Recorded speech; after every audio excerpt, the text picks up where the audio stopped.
And we are live. Welcome back, guys.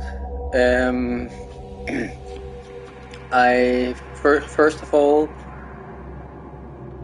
I had planned on streaming every day during the weekend, as I probably alluded to back on, was it Friday or Thursday I last streamed? Must have been Thursday. But for some reason I've been so tired throughout the whole weekend that I didn't get to stream anything at all. I hate it when that happens. You have plans for the weekend, and for various reasons you end up not doing any of them. But here we are, sneaking some hours in before bedtime, because of course I have early work hours tomorrow. I really should be doing something about that light. I hate how when you look at the camera, like right now I'm looking directly at the screen, but because of the lamp over my table, you see my whole face light up. I have to look at the screen like this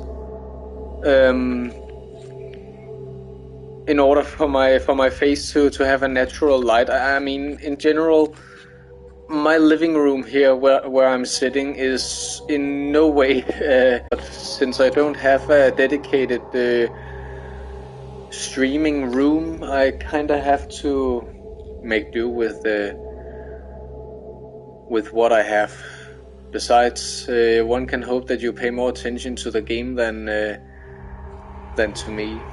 Or maybe I should just drop the camera entirely. But I, sometimes I go with camera and sometimes without.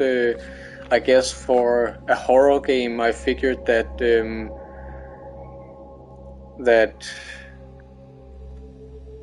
you would want to look at my pretty face for when I react and stuff like that. But regardless, we have cleared the prologue, first, second, and third drop, the interlude, and the fourth drop. So let's continue with the fifth drop, where we are unfortunately not in the shoes of our lovely Yuri Kozukata, but Ren Hojo, the guy who has this, I swear, has the stiffest legs in the whole world. I mean, in general, it's like, and I know, no shit. It's like the game designers focus much more on the girls in the games and making their walking and run animations look good, and then you have the guys who are like, they almost drag their bodies along like, I don't know how to run like a normal human. I mean, it's almost like you play these games for the girls.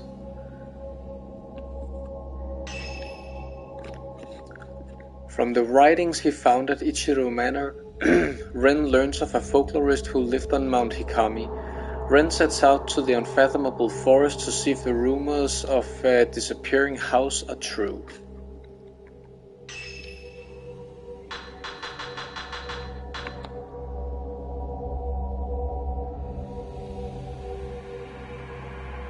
I'm really curious what that psychic lens does, but again, I've promised myself not to use. In the course of their investigation, Ren and Rui learn of Keiji Watarai, a folklorist who settled on Mount Video game. We found this video game that shows a way to. That's probably the the plot of some horror movie, like a video game that shows the way to a haunted house.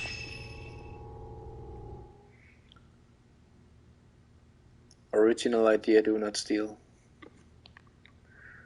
For Yui took her own life, and Rui attempted suicide. The ghost of a shrine maiden appeared on both occasions. Yuri spoke of a black box that she found Haruka trapped in. Does the key to all these events lie in the mountain's dark past? A folklorist, Keiji Watarai, used to live there. His notes may shed some light on this mystery. The videotape Rui found is on the desk. It seems to be related to that folklorist. I should take a look at it.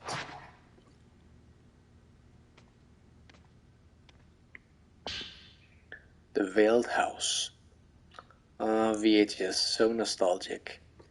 There's a videotape and some notes on the desk. They seem related to Mount Hikami.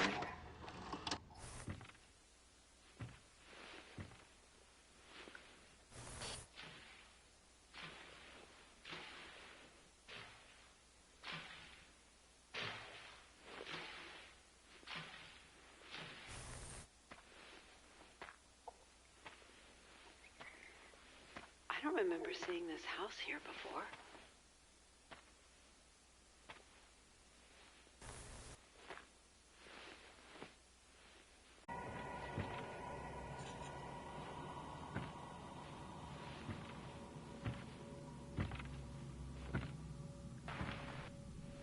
Huh.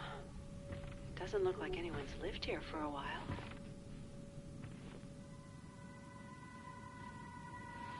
Whoa.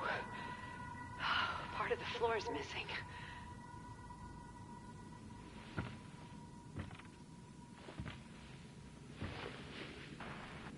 A phone.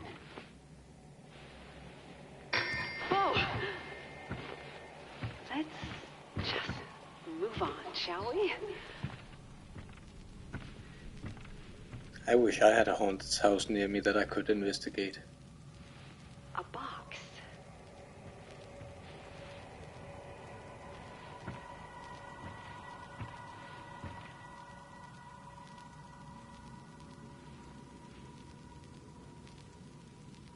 I'm going to go upstairs.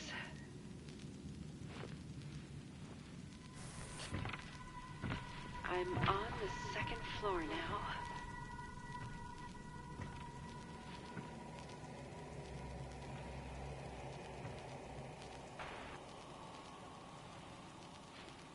Didn't you see that at all?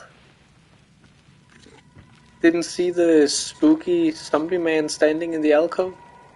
You're here. Huh? Oh. I think I heard something.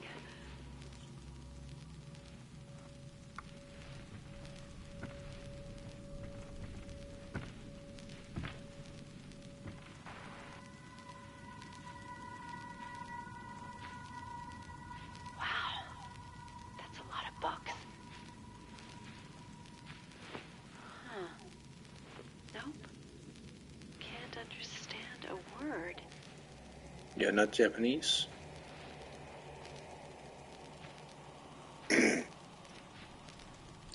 See, I know that this is foreshadowing to the place that we are going. But at the same time, is it just me, or is it kind of boring to just get a tour through the house? Like, we're sitting here like, Third floor? I'm going to climb up the ladder.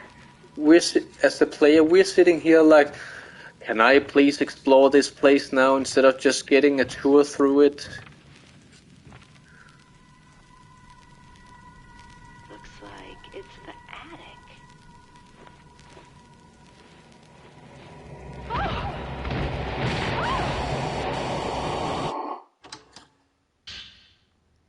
The Veiled House. It's a report written in Rui's handwriting, along with commentary on the video. The diary found at the old inn mentioned a folklorist who lived on Mount Hikami. I have found more information on him, including his name, in books of the occult. The folklorist Keiji Watarai went to the mountain due to his obsession with the mysteries of the sect living there. He then went missing as mentioned in the diary, and rumors about what happened to him abound. Diary and rumors. Again, sometimes when I read aloud, I don't actually register what I'm reading. I'm just reading it. They say that he didn't just die or go missing, but rather he stumbled on something the mountain wanted kept hidden, and so his entire house was swallowed up by the mist. This is the origin of one of Mount Hikami's more recent stories of a haunted house. Excuse me. While the veracity of this is unclear, that's a word I don't normally hear. While the veracity of this is unclear, I looked into a videotape left behind by someone who stumbled across the house. The video is apparently famous in occult circles. I contacted the publisher and received the following response. Dear Rui Kakamiya, thank you for contacting us. The video you are looking for is no longer in print, but there are some copies in our warehouse. This video prompted a huge amount of feedback from customers. The tape was found near a river on Mount Hikami. It is unknown who filmed it. There were many sections too damaged by water to be usable, and so we took what was left and edited it together. The master copy of the video was confiscated by the police.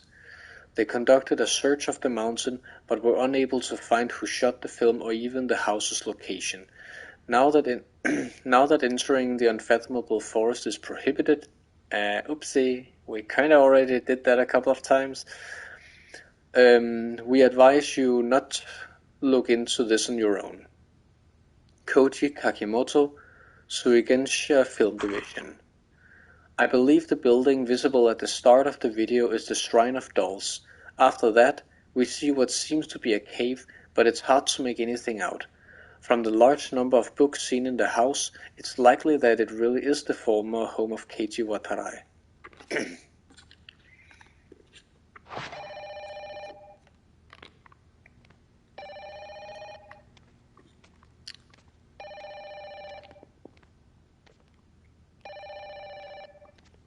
And yes, I am taking the long way around the room just to answer the phone.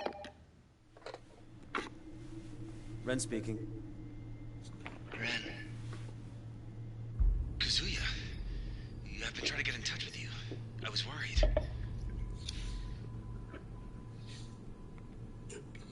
Listen, about what I said to you before. I'm getting married. What? You are? Yeah. That's... wow. Congratulations. And who's the lucky bride? Anyone I know? Ever since I saw her picture. Will you die with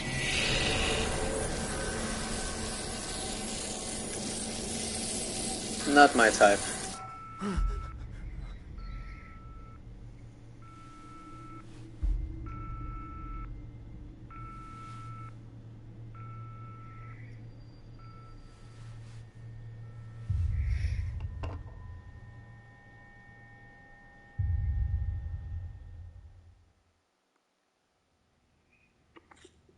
The Veiled House. From the Shrine of Dolls into a cave, this may be the same route Yuri took. I should start by going there.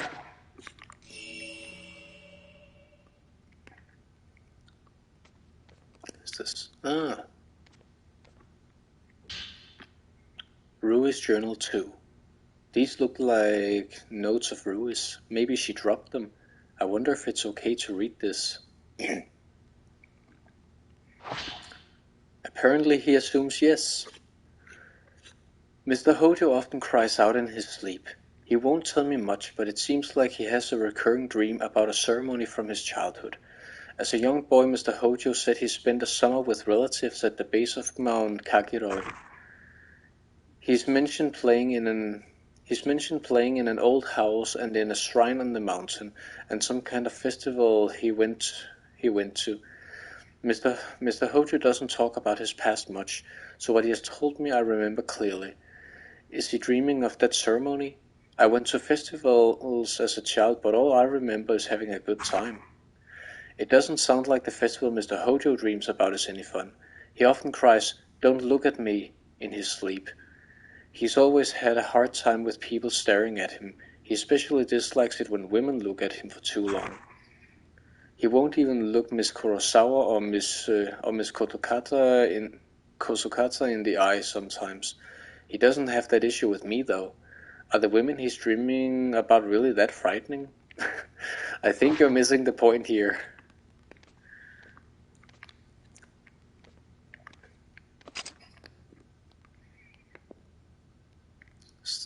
Still can't really make out what any of these are.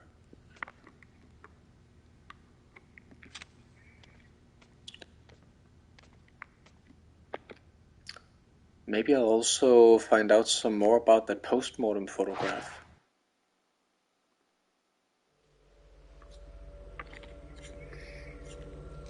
Mr. Sakaki, he was helping you look for post-mortem photographs, wasn't he?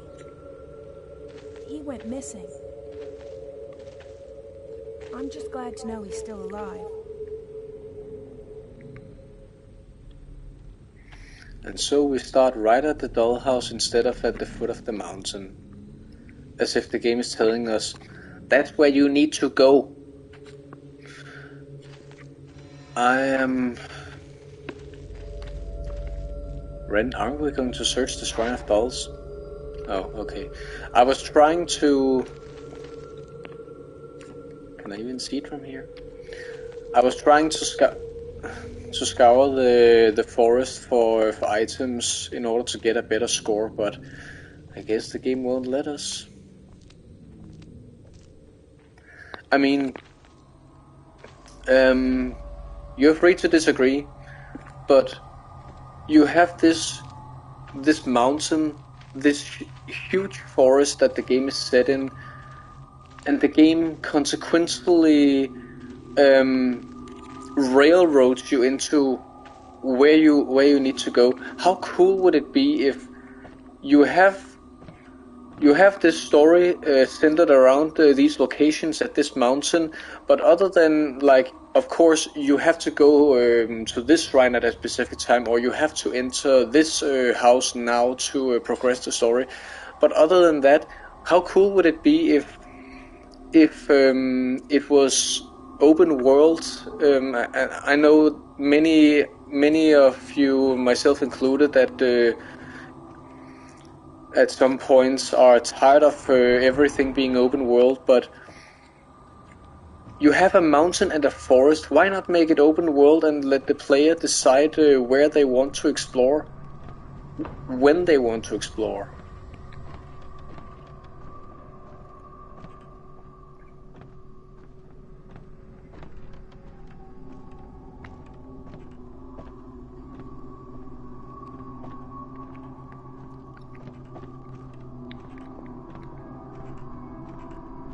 I mean, then you could also perhaps be lucky enough to stumble upon secret locations and stuff like that. The door is being held shut by a powerful force. That has always been Project Zero's excuse for when you can't enter something. It's being held shut by a powerful force.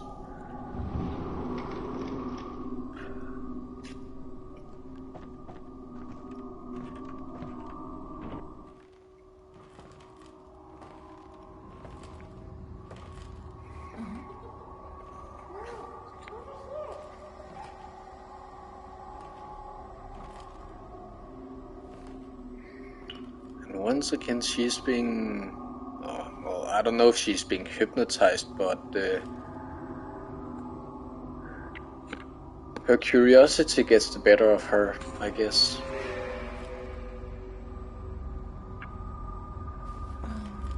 Don't talk to me. She didn't say anything. Supposed to talk to the living. And yet you talk to Yuri. A man at last. You are a man, are you not? girl. Liar. Well, you can check for yourself. I am. I see. In that case, let us play.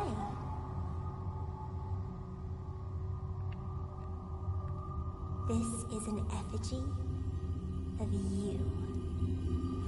No.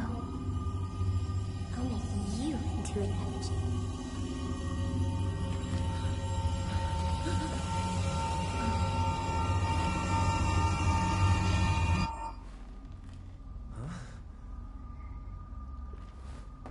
I like how she just approaches her.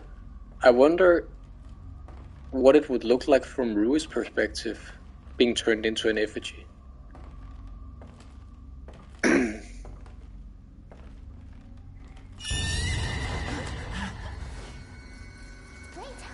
Your room now finds your bride.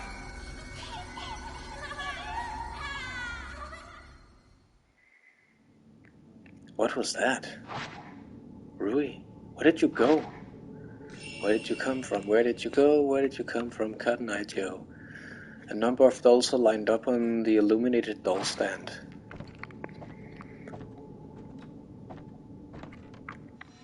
I mean, what exactly does Ghost do to turn you into an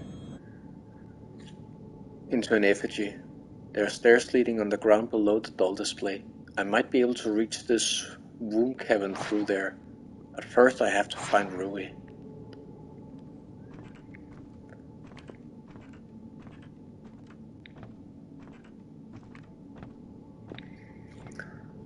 You know, I'm gonna try something here.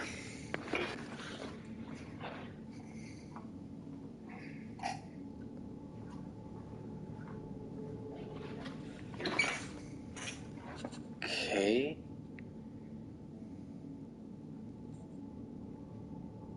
Can actually still see me pretty well.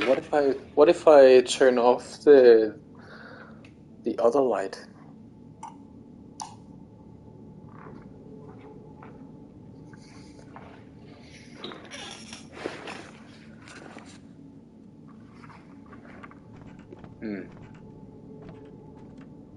Perhaps a bit too dark, but then again it is a horror game, so why not? Let's roll with it.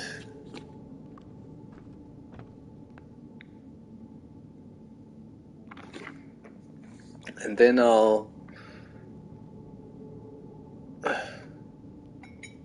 Oh, that's way too dark. Okay.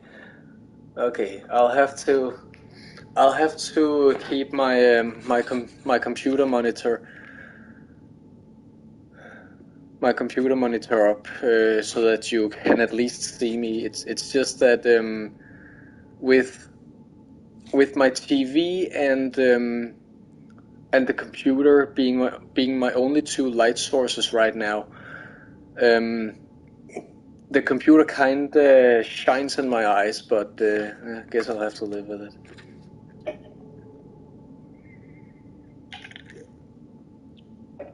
Don't know if I feel more immersed this way, but I don't know. Is this better than when the lamp was lighting up my whole face?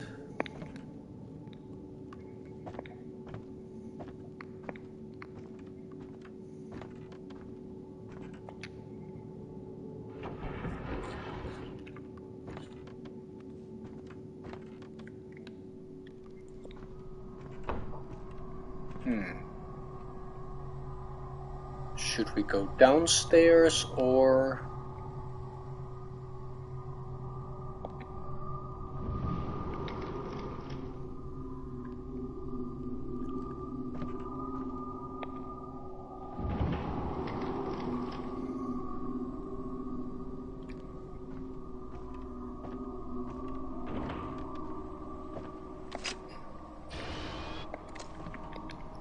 I can see water through a hole in the passageway floor.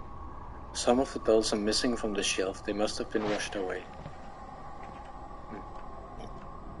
I guess it's always something that he's reaching the same conclusion as Yuri. Does the top of his head clips through the not ceiling. I forget what it's called in English.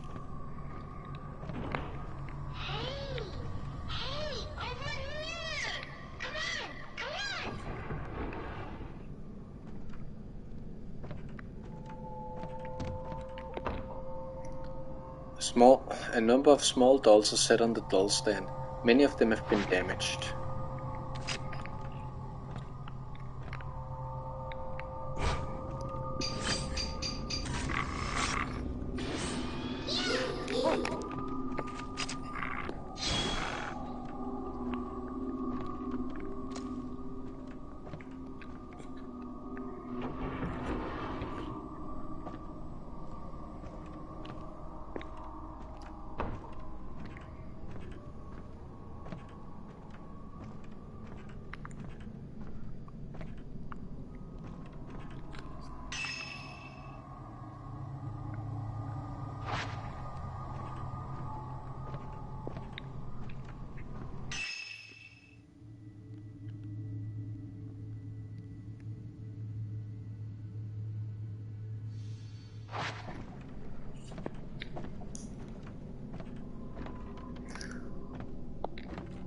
See, the reason why I always accidentally make them go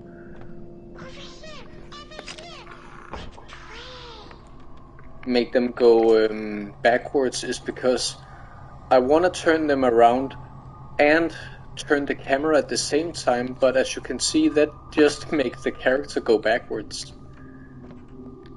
I think I heard something from over here.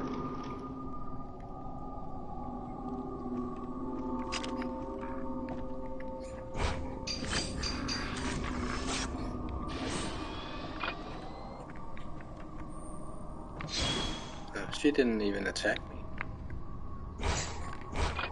Ah! Did I have to snap a picture of her? Maybe it would have added to the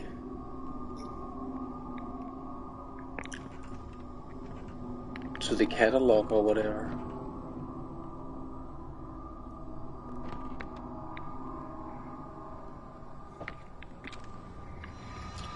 You know, I know that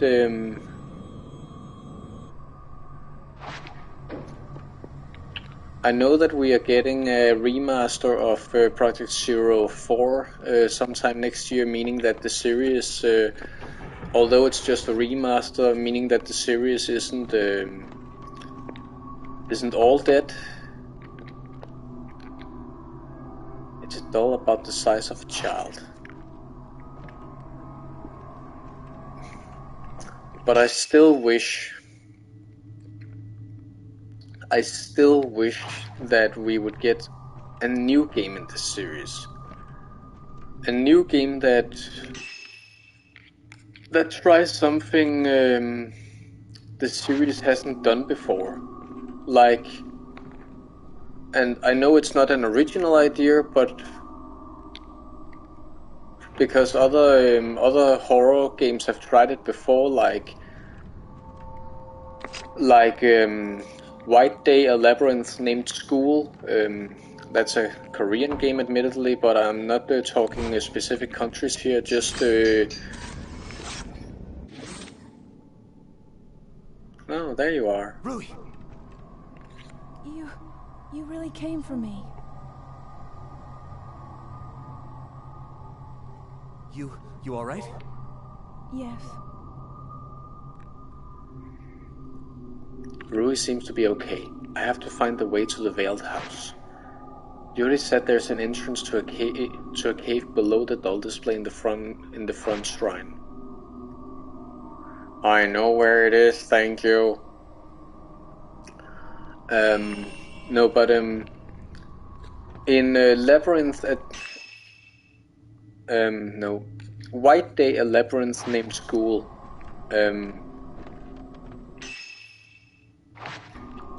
That game takes place in a school at night. No shit. Let's see if we meet any ghosts down here. And I'm like, in Project Zero, in the first one it was a manor, in the second one it was a village, third one was a mansion as well, or a manor. Fourth one was a hospital. Fifth one, as we have discussed, is there are items. Oh, there are notes here. Fourth one was a hospital. Fifth one, this one is a forest and a handful of temples and shrines. Can't see Jack. So why not have the sixth game, assuming there will ever be one, have that be set in a school? Shrine of Dolls 2. There's a soiled notebook lying in the hallway. Maybe it belonged to a priest who lived here. I like how his hand is still outstretched while I'm reading this. The children are playing. Sometimes I wake up at night feeling their presence. The following morning, dolls that I know I've put away have moved someplace else. The more this happens, the more clearly I hear the sounds of playing, and the more often I have dreams where I'm there among the children, playing with them. I can't make out the children clearly, but I think my late daughter is one of them. Last night it felt like I was being watched. I awoke to find a white-haired girl staring at me. She said, "Don't worry, your daughter is playing with the doll you fixed." After that, she disappeared. Those eyes, it's like she could see everything. She even seemed to answer the very question that was on my mind.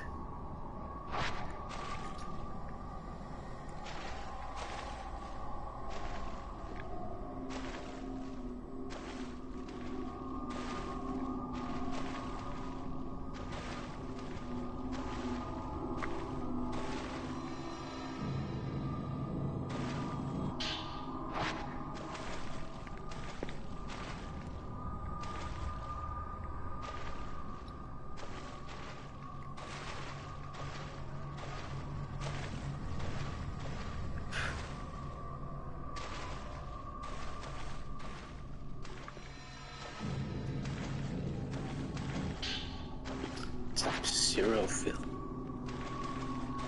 Which again, I am thoroughly disappointed that having Type 0 film in your inventory by the chapter's end doesn't award you more points than it does, because I mean, it's not even, or I can't really say because I haven't used it ever in this game before, but in the games that in the other games, it's not even really like Zero film is all that more powerful than the other films. I mean, at least in my opinion. I say because I may or may not have used cheat codes in previous Project Zero games. You know, just for shits and giggles, to get unlimited. To get unlimited film and stuff like that. And I really don't recall Zero film being like this almighty tool of exorcism. Look how he's walking up the stairs like he has, like he just shed his pants or something. And for some reason this door is open. Huh. Rui, are you coming? Oh.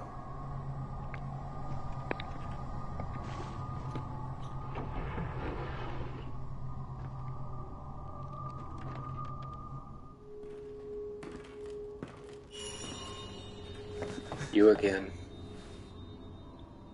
You found me.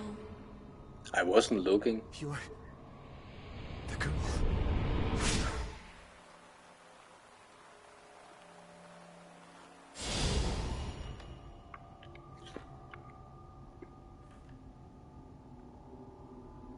You didn't keep it with you. My token.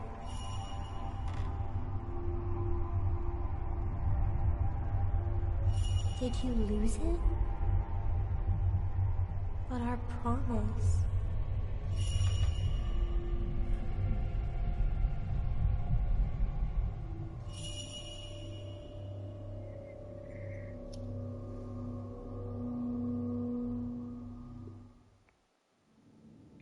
Ren.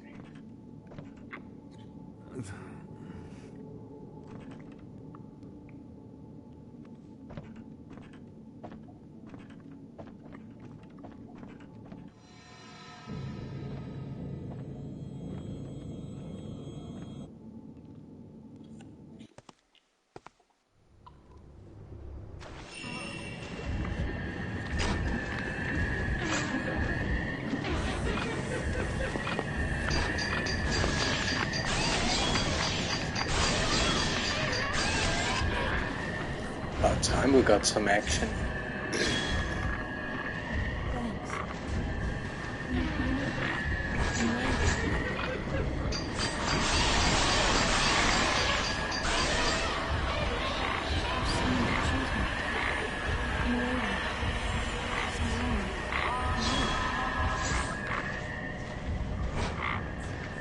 What are you talking about?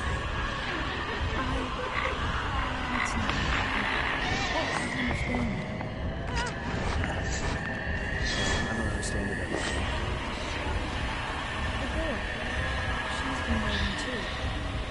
For the person with your token.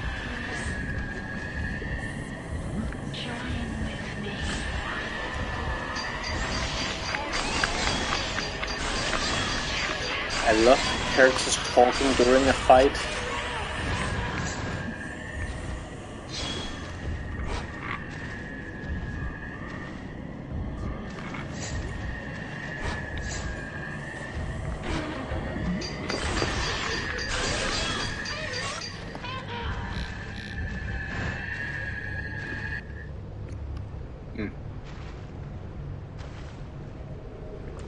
Something about someone waiting. I think I got that much.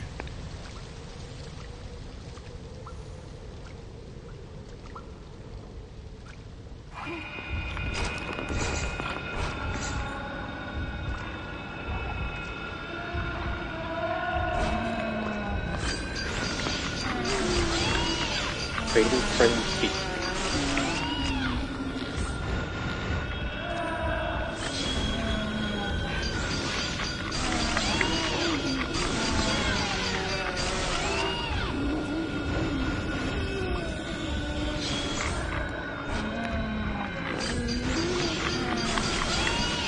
Was that a breast shot?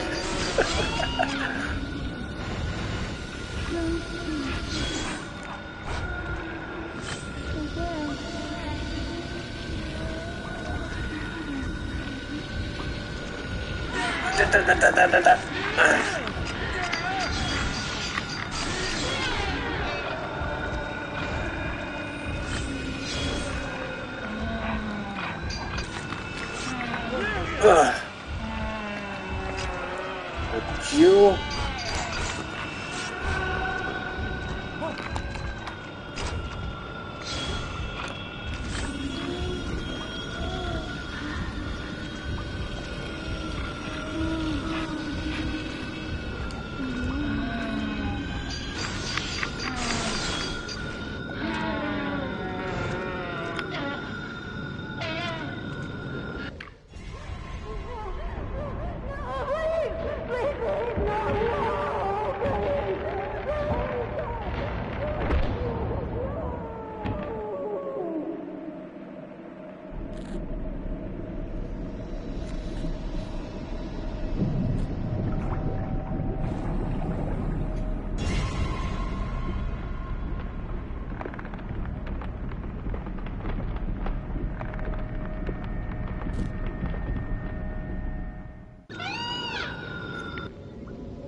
Don't know if I've ever seen that cutscene before.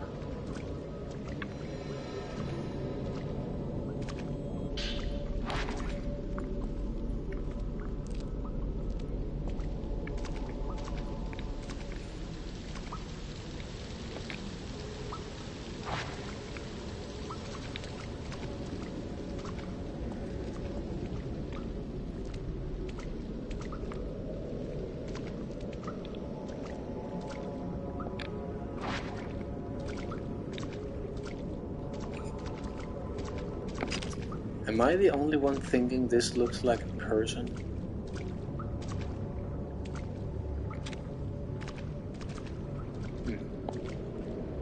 I mean, it does, but apparently the game doesn't pay it any mind.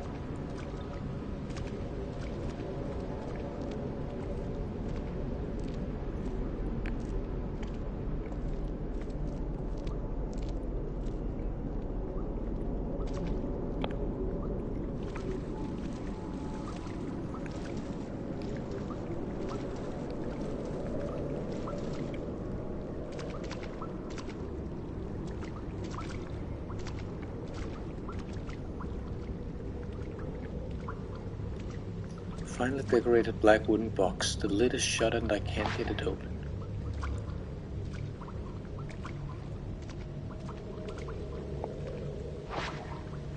Same story.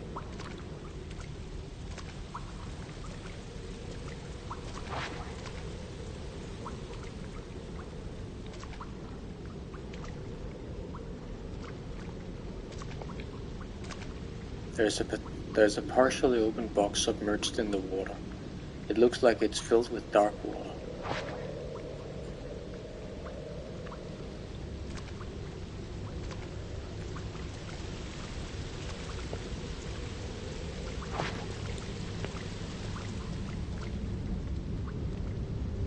The door's locked. The camera is reacting to it.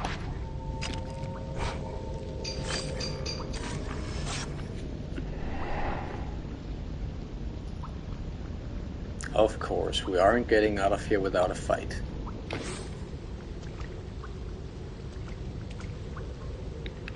First though, I think healing is in order.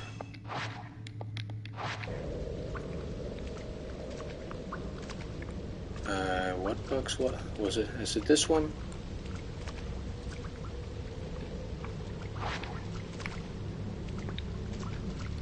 This one? This one?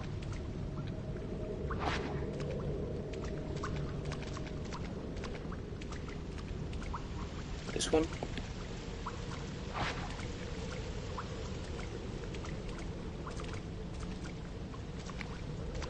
Oh, right, psychic photographs. That means I have to take a photo of it, doesn't it?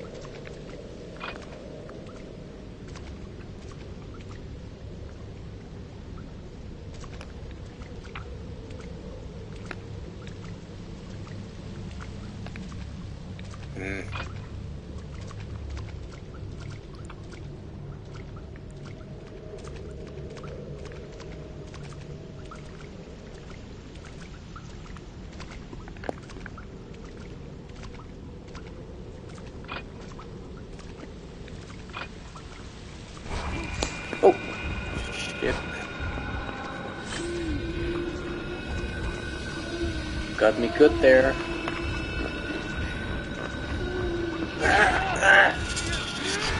Stop that.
that what I had to do, or was that just a random... Oh, no, that was just a random ghost attacking us.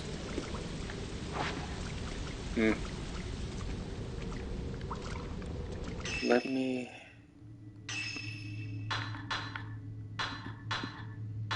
take a look at that photo again. Okay, so it's the one nearest the cave.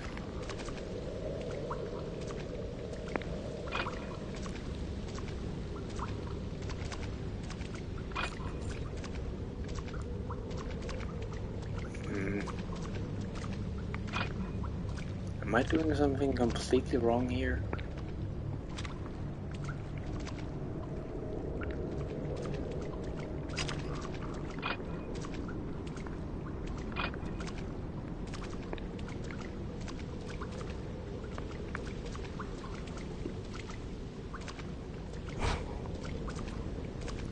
That's another thing too, something that kinda always bothered me about the series, in that the camera is supposed to be what is making you able to see the afterlife. So why can you still see the ghosts when you put the camera away?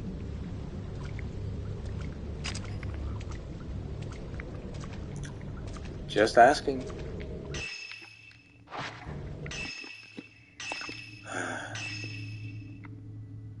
Taking the cave in this room, several relics also mentioned.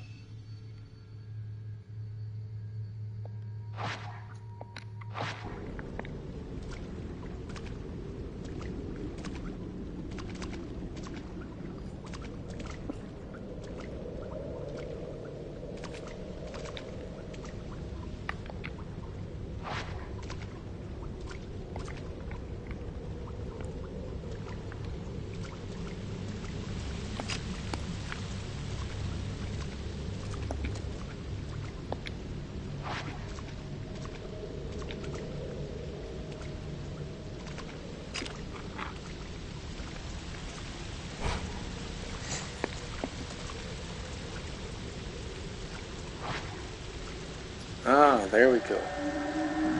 So I had to check a completely different box in order to get the... Ah! Stop that! Did she just attack me twice? Bitch!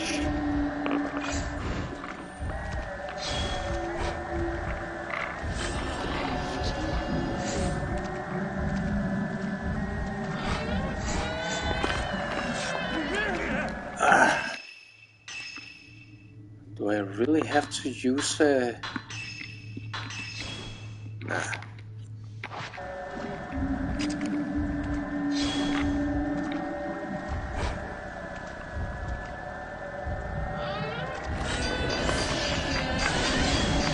Back off.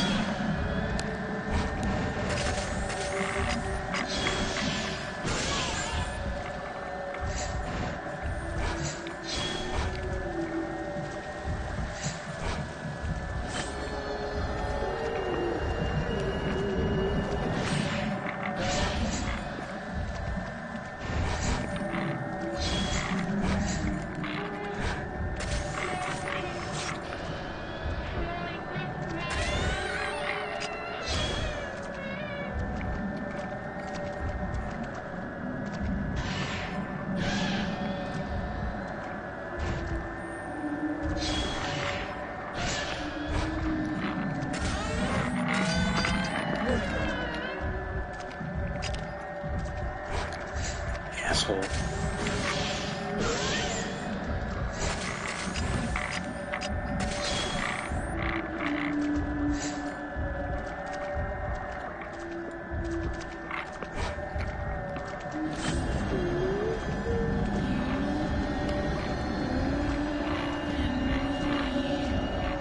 Who even is that supposed to be? Are you gonna attack me?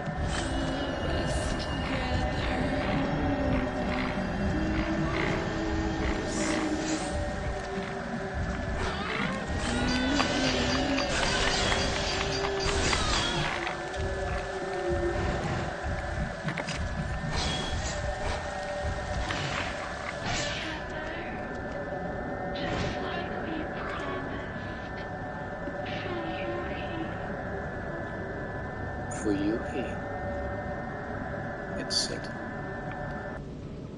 And for some reason I wasn't allowed to shadow read her. The ghost dropped something when it disappeared. It looks like an old metal plate key.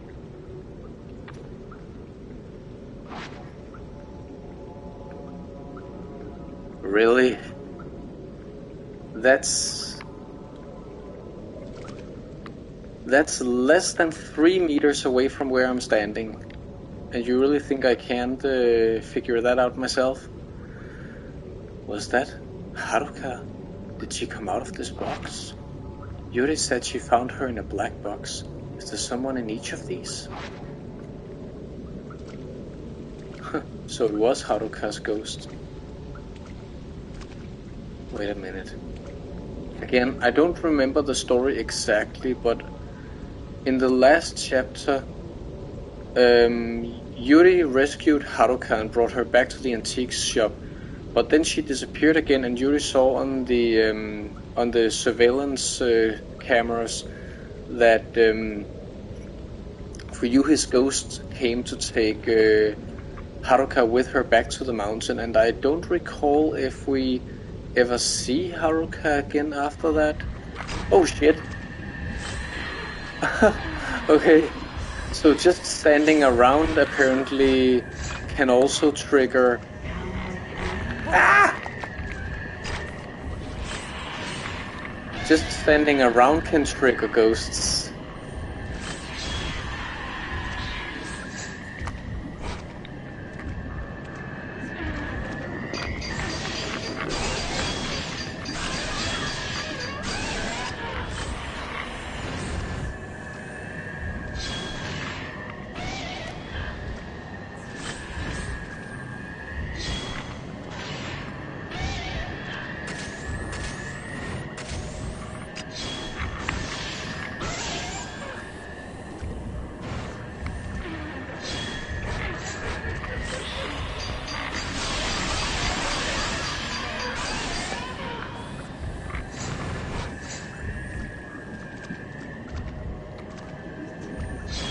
Is it just me, or does it only take 3 pictures in a row, not 4?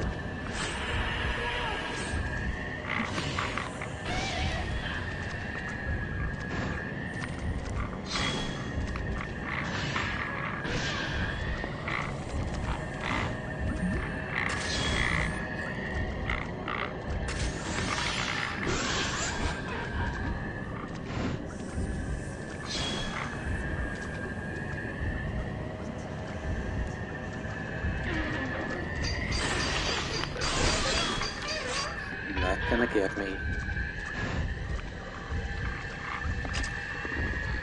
You're not done yet?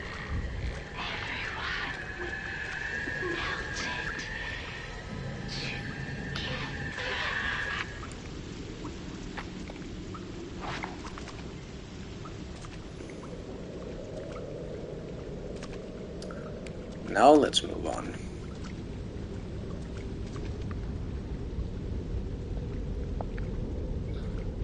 The heavy lattice door is locked, and iris flower is engraved on the lock. You inserted the iris plate key into the lock.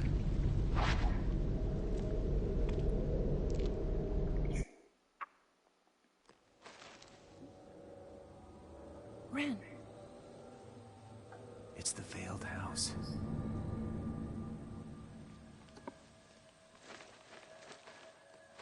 Is someone there?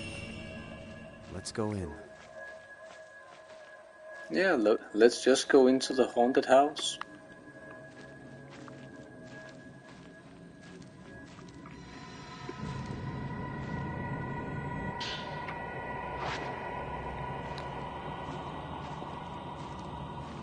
I mean, I guess that is what we came to do, but he makes it sound so casual.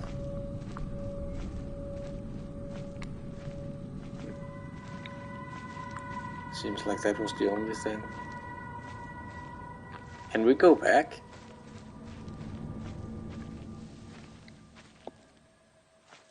We can.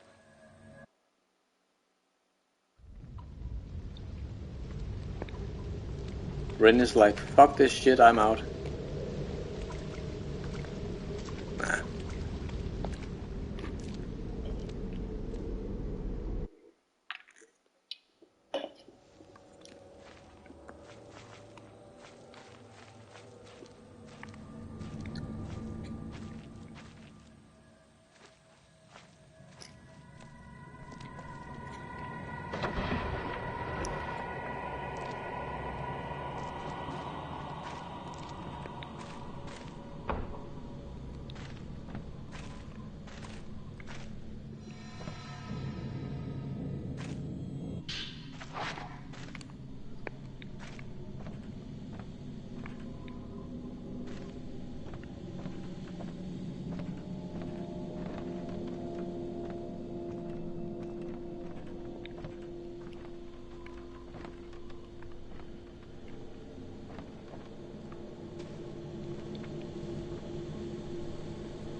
The old television is switched on.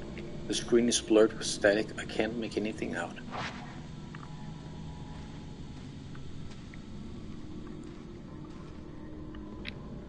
There's a wooden box on top of a low chest of drawers. The hinge has rusted over and will not open.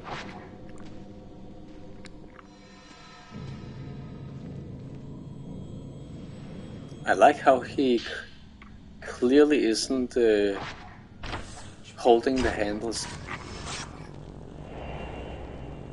Murmuring Keiji Watarai.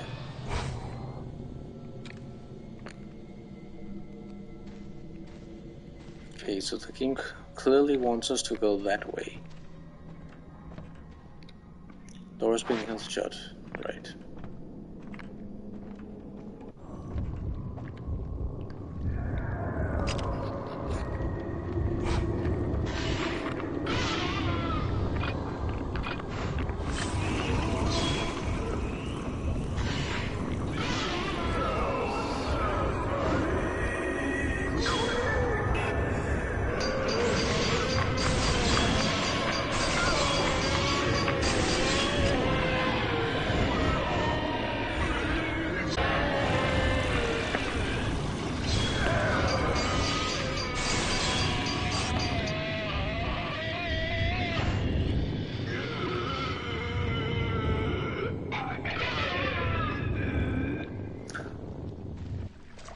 You know, maybe I have misunderstood something.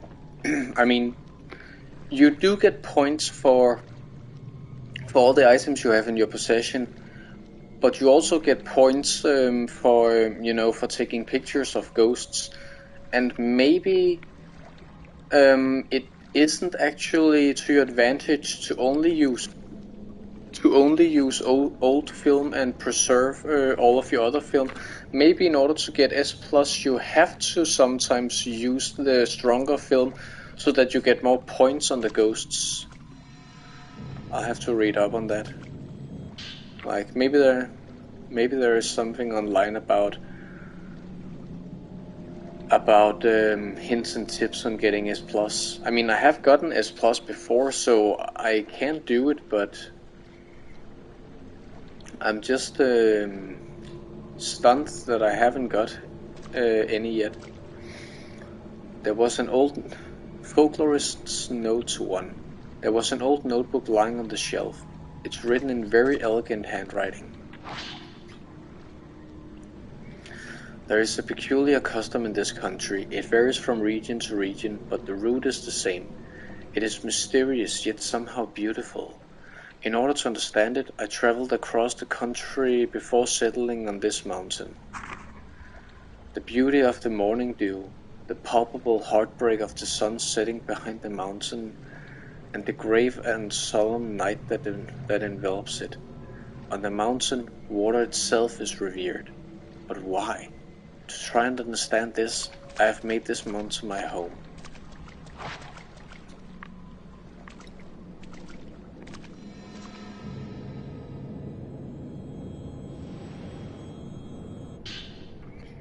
'90 film. Great. I've always loved a good 90s film. A household altar has been enshrined at the top of the wall. The wood in this room has blackened and gives off an odd smell.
I like how I reached through the door.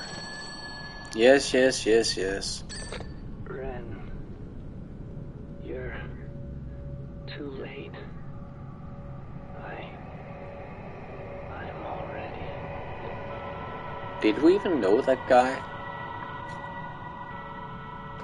Kazuya? Really? Is that him? This is just like that picture you were looking at. Kazuya. Photo of a bride. It's exactly the same as the picture from that photo album.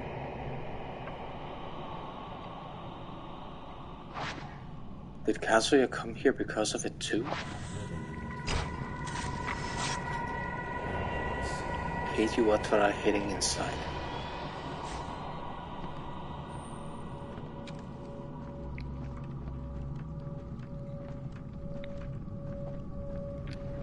I can see water through the gap in the floor. The water is black and murky, and it's hard to see past the surface. There are traces of water about as if something was dragged out.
Portraits of the deceased line the lintel.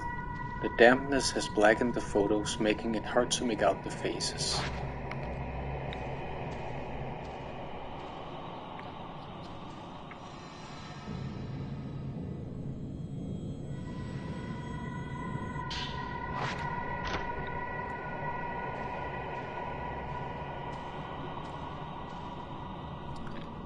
A scroll hangs in the alcove. The surface is too tattered for me to see what's on it.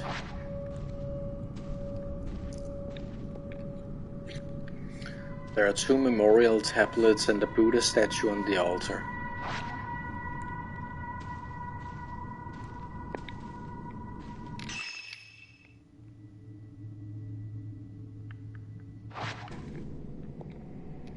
Doors being held shut.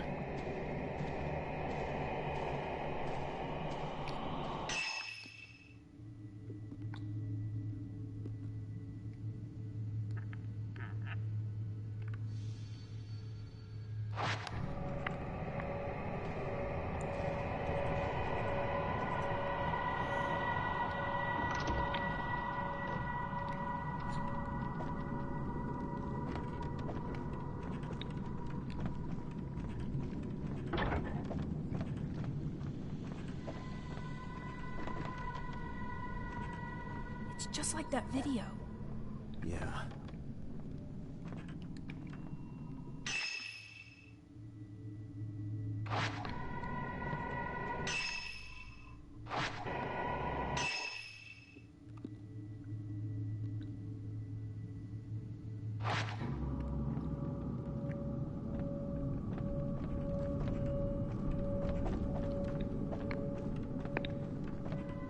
Okay.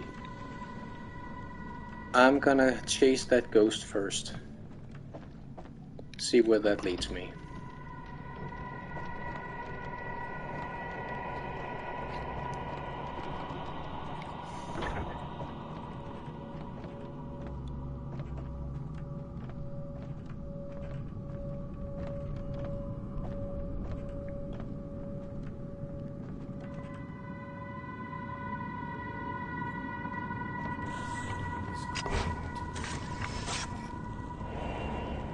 Transfixed Keiji Watarai. The photo. It's smiling. Smiling.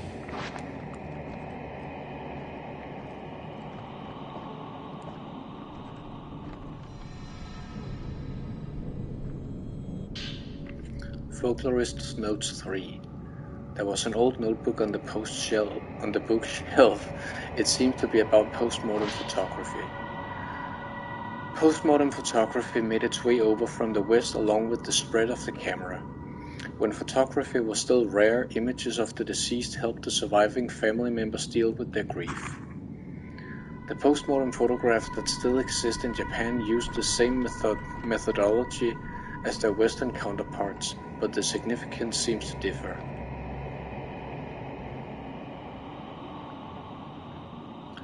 Those taken here in the Mount Hikami region especially seem to embody a certain melancholy beauty. I believe these photos were the work of a scientist named Kunihiko Aso. Having researched photos from other areas as well, it seems he was the one who invented the camera obscura, Kunihiko Aso. His surviving records indicate a determination to use photography to capture the soul. Seeing these strange and captivating photographs, I've come to believe he had some degree of success in doing so. An old friend of mine used to call cameras lonely boxes. I'm not sure if he meant that the subject appears trapped alone in this dark box when viewed through the viewfinder, or that looking through the viewfinder meant peering out through the dark all alone. At any rate, I find those words have a certain resonance.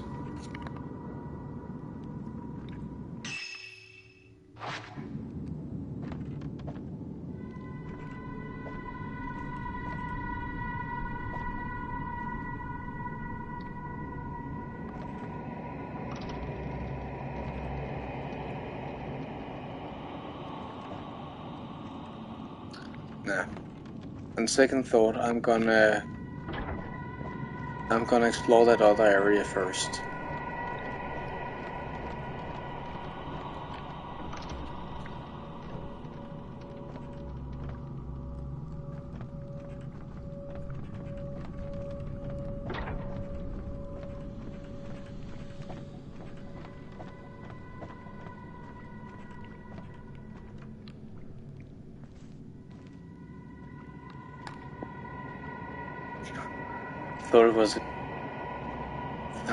Thought it was a ghost for a second, and then it's just Rui walking back and forth because the AI is so great in this game.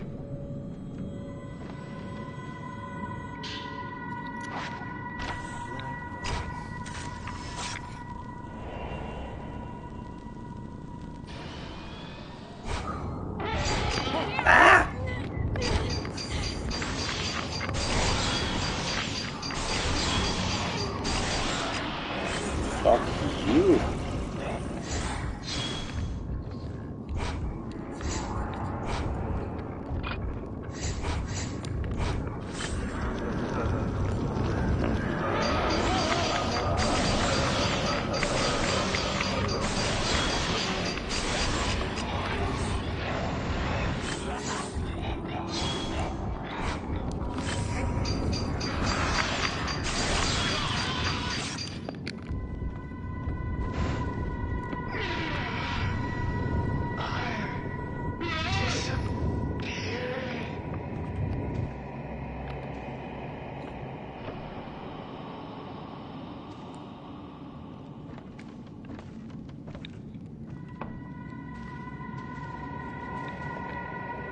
Old texts are scattered on and around the reading desk. They are all damaged from moisture. I can't make out any of the writing. This simply made set of shelves is crammed with accessory cases. They appear to be filled with old-fashioned writing implements. This box. Is there something inside of it? What lies within? What is its purpose? Have other spirits submerged in this record?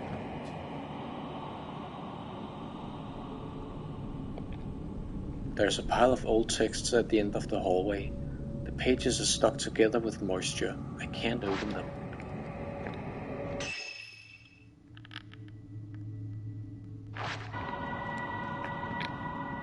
The lock is broken. I can't open the door.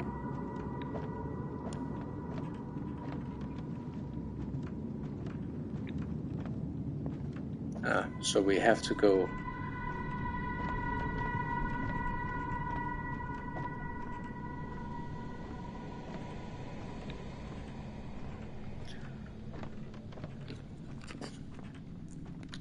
We have to go the other way around.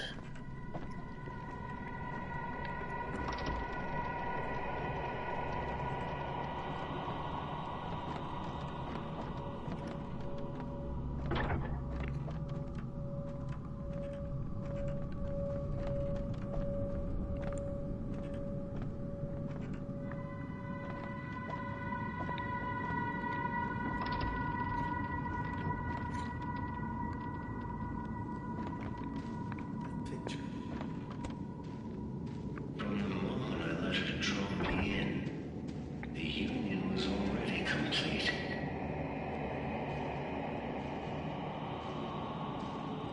I must go. I can't just keep waiting until it's too late. Even if I risk ruin.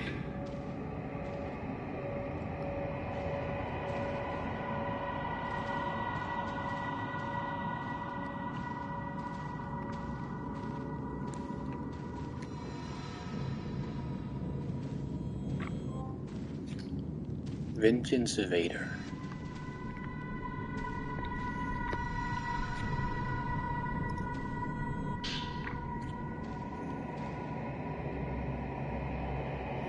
Folklorist's Notes 4. There was an old notebook on the bookshelf.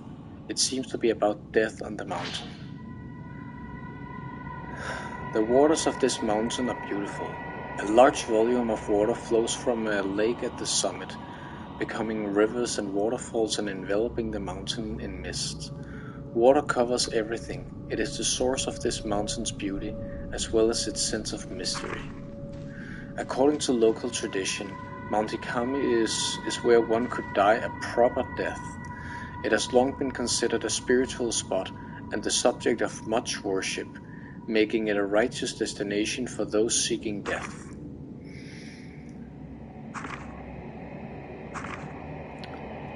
The Mount Hikami sect taught that upon dying, people return to water. Is it supposed to be thought or taught? Here in the mountain, water is considered the source of the soul. A person's soul is then said to return to water upon death, rather than moving on to an afterlife. Those ready for death would gather at the mountain and return their lives to the water. Water connects everything. To look at this scenery, I can understand how it has become a spiritual place, a place fit for passing from this world.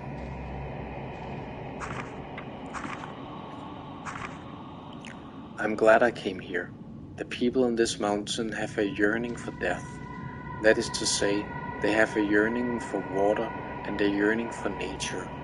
Life and death are both connected to water. Keiji's cassette 2. There was a cassette tape with the notepad. The label has been left blank. Do I have a cassette player on me?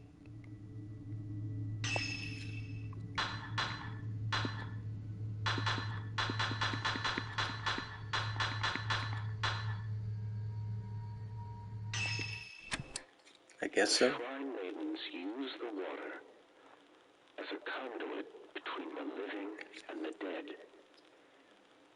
Those who come to the mountain are transfixed by death. To die is to return to the water. Water is connected to everything. The shrine maidens glance into the souls of the dying, taking on their final memories. Then, the shrine maidens become the pillars, and those memories are submerged in the water. If water really is connected to everything, then this mountain, overflowing with water, must also be overflowing with death.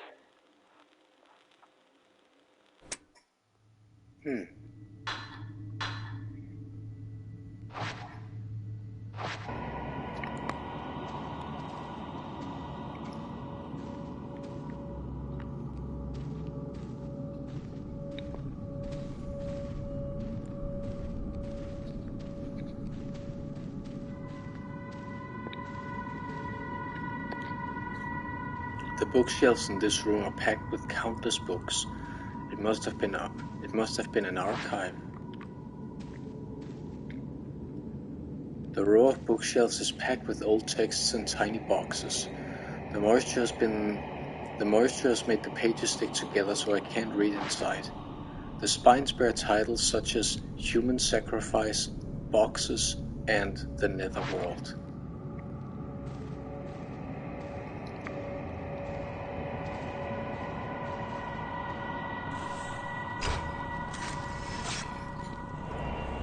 Keiji Watarai lost in thought.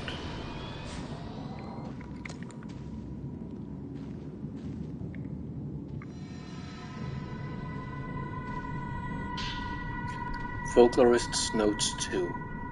There was an old notebook lying on the stack of books. It's written in elegant handwriting. I saw the silhouette of a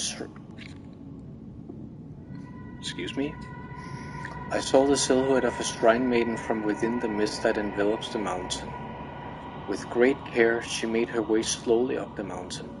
Something about her seemed somehow unnatural. I've been told there are no more shrine maidens on the mountain now. Long ago, many maidens were murdered here. Perhaps they returned to the water? Would that then imply they are trapped within the mist?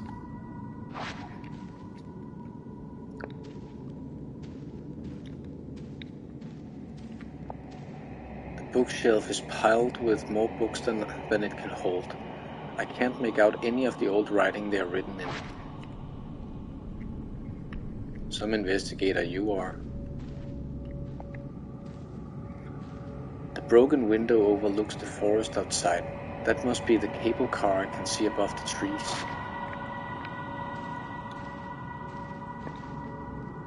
I mean, Ren has so far been the one to have the most text to read. Rui, what are you doing?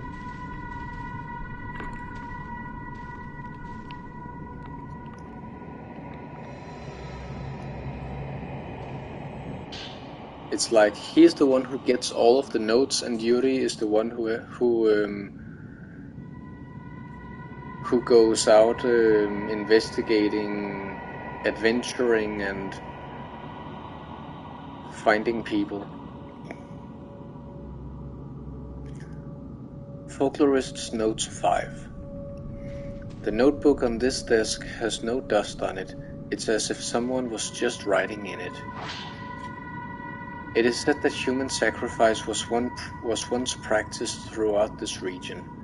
Rather than returning people to the water upon death, the ritual involved placing so-called pillars in special reliquaries and sending them to the water while still alive. It was the role of shrine maidens to become such pillars. They would take on the memories of the dying and thereafter return to water themselves. In doing so, it was believed the subject would continue living on as pillars. In Japan, there was once a sect of Buddhist monks who would enter who would enter themselves in boxes buried underground for the sake of enlightenment. These monks were said to show they were still alive by ringing bells and chanting. This practice may be related. But what did the maidens who became pillars fear or hope to appease? There are various teachings in Japan about where the afterlife, also known as the netherworld or the hereafter, is located. Some teachings say it is above the mountains or across the sea, where others claim it lies on the ground within the very earth itself. Here on the mountain it is said to lie within the water, implying a close link between water and death. The pillars within the reliquaries would be in a place close to death, but would go on living. Perhaps it was the special reliquaries that allowed them to evade death and continue living, frozen in time. It is thought that perpetuating these pillars allowed those close to death to live longer lives. In a sense, it was believed that proximity to death helped develop the resistance to it. I mean, I guess that makes some kind of sense. And now we get Keiji's cassette 1. Why do we get 2 before 1? There was a cassette tape with the notepad. The label has been left blank. Ren. What is it? The shrine maidens were sacrificed as pillars. But to what purpose? Pillars from the shrines of other mountains, too, were routinely brought in as part of this custom. But through sacrifice, what did they aim to appease? The people of this region used to practice human sacrifice. Those who had died but were revived were considered strong pillars. Being touched by death must make for a stronger pillar.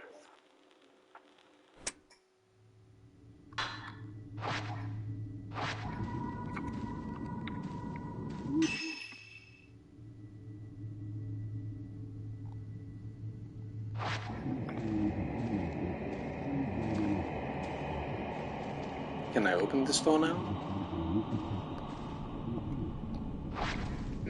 Still not.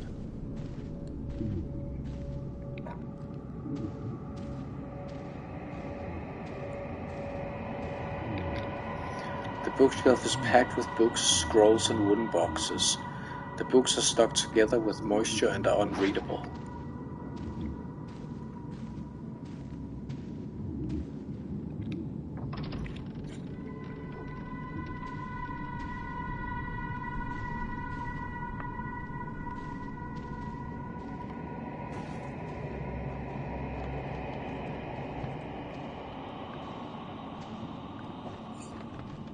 Come on. Ah, damn it. I thought I released in time.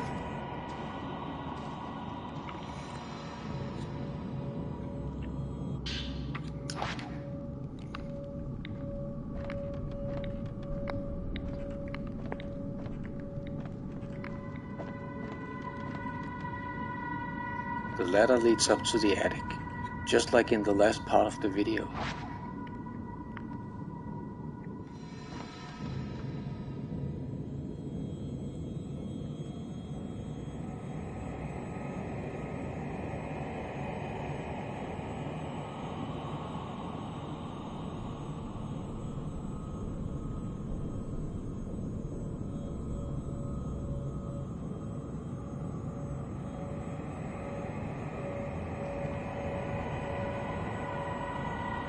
Peekaboo.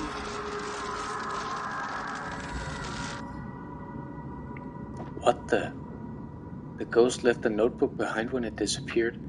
Ah, bullshit. That notebook was there the entire time. And why did the ghost not, I don't know, kill me or do whatever it did to the person who filmed that other video? Main character immunity much? Folklorist Note 6.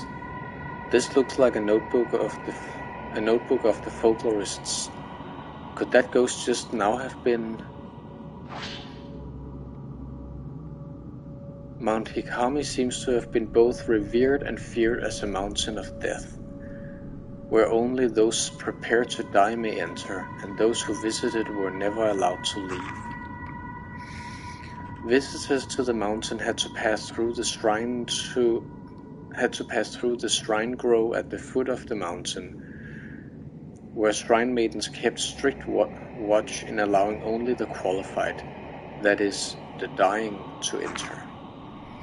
Today, the shrine at this grove has been rebuilt as an inn, whose innkeeper kindly let me borrow records of the time period. Ah, right, that's what we were told in one of the previous chapters, that the inn used to be a shrine. The records from the shrine's final year list one individual who was able to leave the mountain alive. Kunihiko Aso. After taking his post-mortem photographs, it seems he was invited to the mountain to photograph the maidens. I have heard his research into the hereafter allowed him to develop a special camera. If I could see these photos of the shrine maidens taken with this special camera, I'm certain I could come closer to unraveling the mysteries of Mount Hikami. When invited to the mountain, it is said he was allowed into a house visited only by a select few individuals. If I were invited to the mountain, would I be able to reach this place too? I truly wish I could. Kunihiko Aso.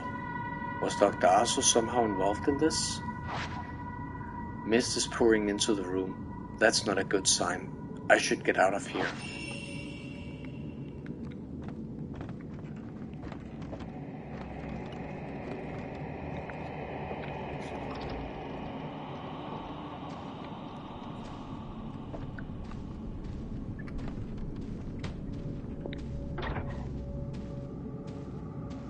How about now?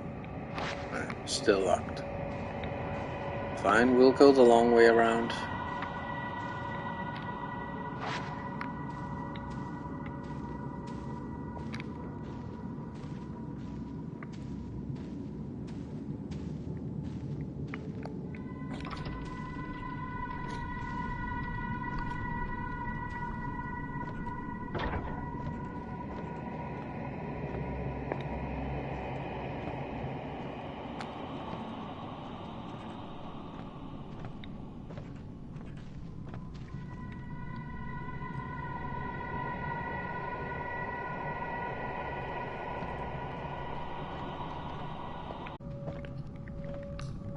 There's a box inside now. Bet I know what that means.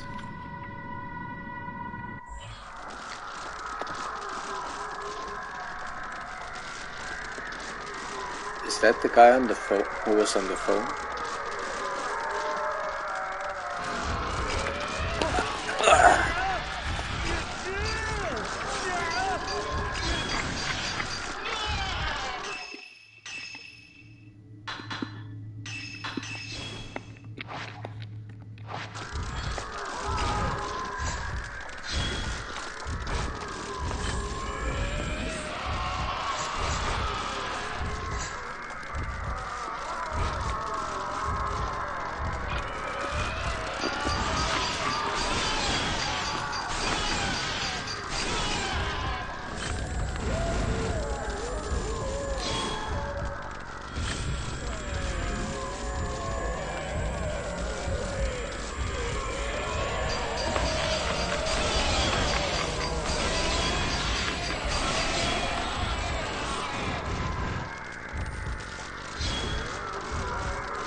She's waiting for me inside this house.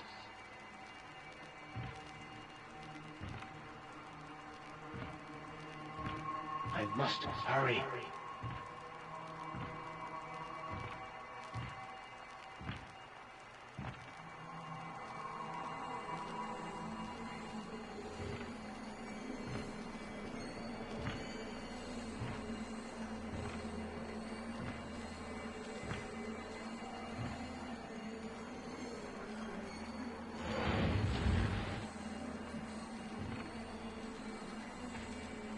You came for me. Will you end yourself with me? After all this time.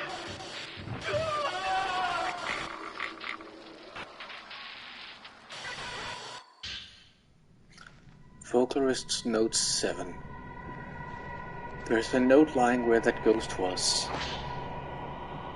On the way to the summit, I found a photo on a small path lined with spider lilies. The path seemed to lead into the forest, but it has become overgrown and is impassable. Could it lead to that mansion that only the invited can find? It is different from other postmortem photographs, and I can only describe it as being beautiful. It had a beauty and a sadness unlike the others I have seen. Was she alive? Okay, new drinking game. Take a shot every time you hear the word beauty or beautiful. As soon as I thought how beautiful she was, I was bound. I heard whispers of love from the photograph. They were the words of a curse. Love after death. I must go to that place. My heart has been captivated. Keiji's cassette 3. There was a cassette tape with the notepad. The label has been left blank. Was that one of Keiji Watarai's memories? I have to get out of here.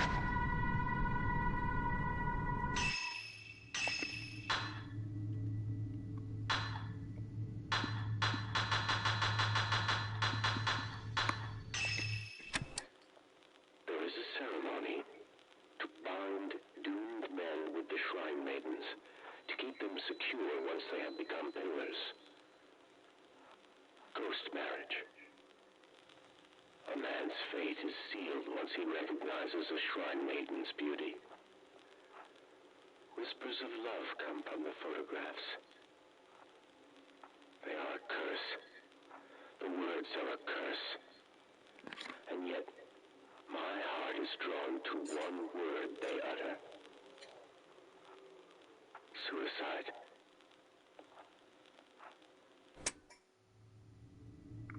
What does the word suicide even come from? I mean, sui in Japanese means water, or is one word for water.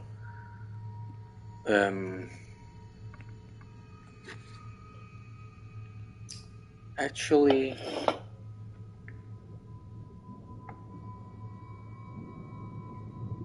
oh damn.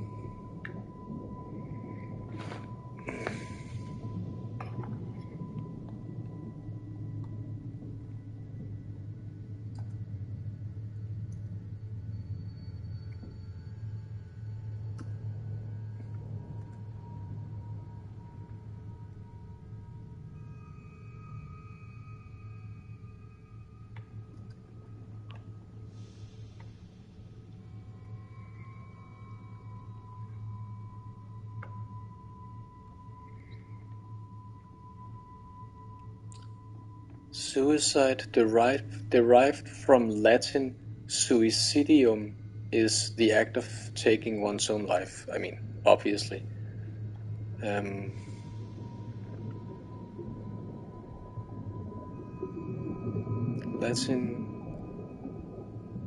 Modern Latin suicidium, from Latin sui, of oneself, genitive of se, self.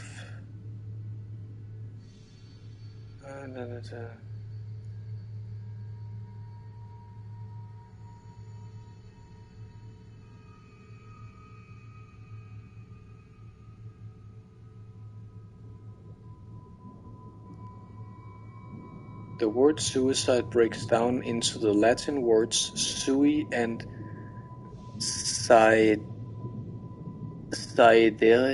Sorry, I don't know how to pronounce that. Which together translate to kill oneself. However, not all suicides are about the final something something. New Latin coinage probably originating in English, suicidium, killing oneself.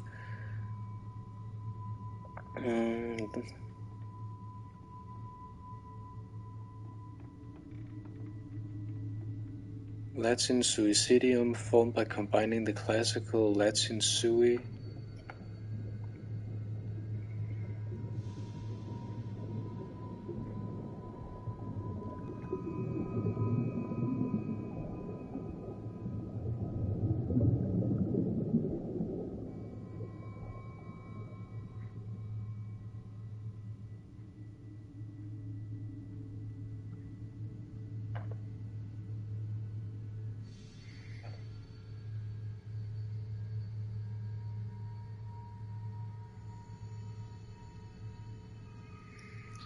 Derived from the modern Latin suicidium, formed by combining the classical Latin sui, meaning of oneself, and sida, meaning killer.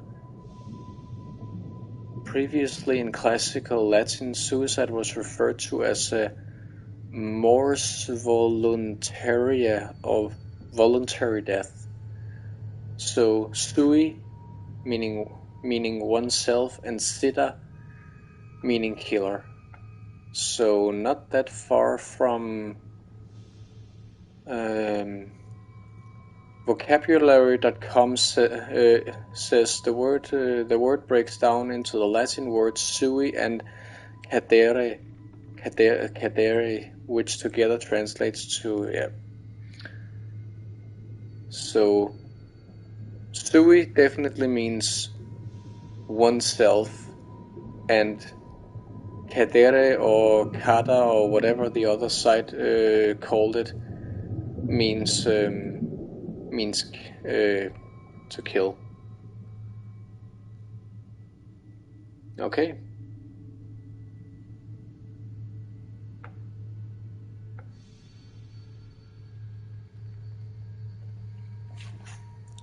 We got a little wiser today.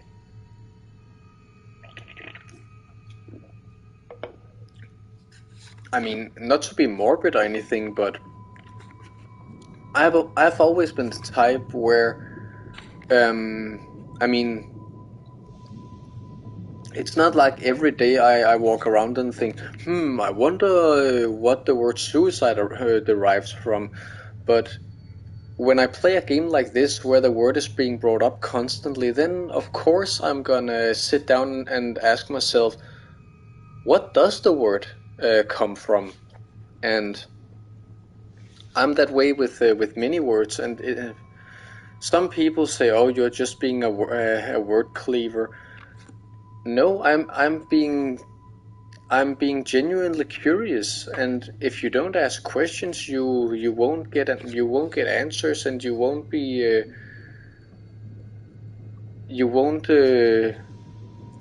expand your horizons, your vocabulistic horizons. So like with everything else, it derives from Latin, because of course it does. There are 2 memorial tablets and a Buddha statue on the altar.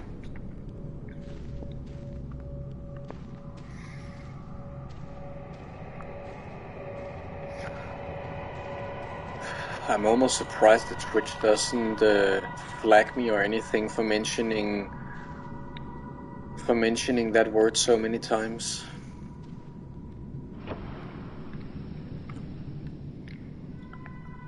But then again, it's a game literally about death, where the notes in the game have mentioned the word suicide so many times that already now, if it was a drinking game, I would be on the floor. Oh, you again.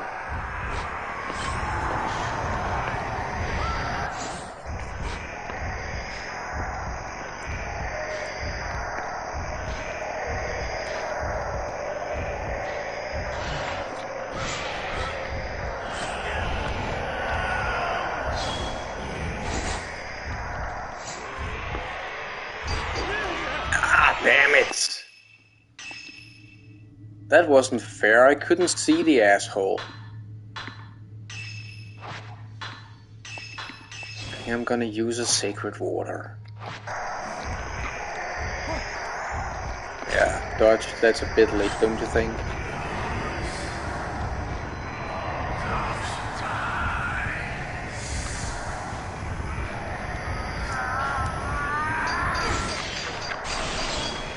Okay, I've never seen that attack before.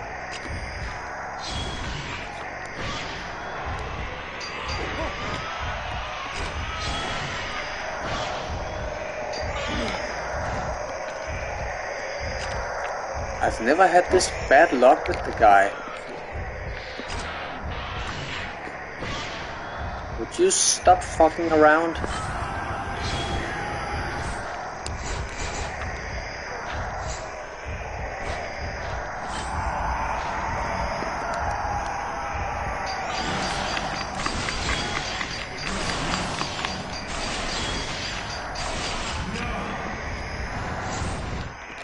Yes.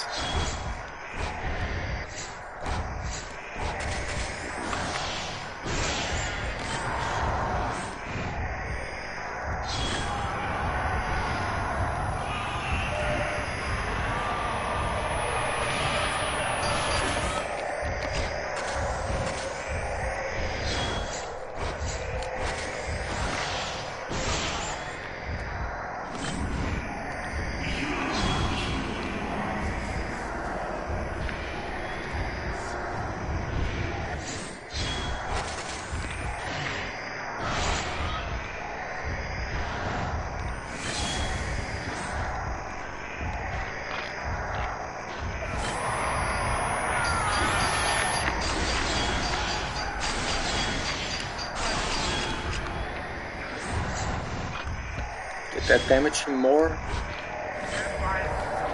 Or was it just about the same?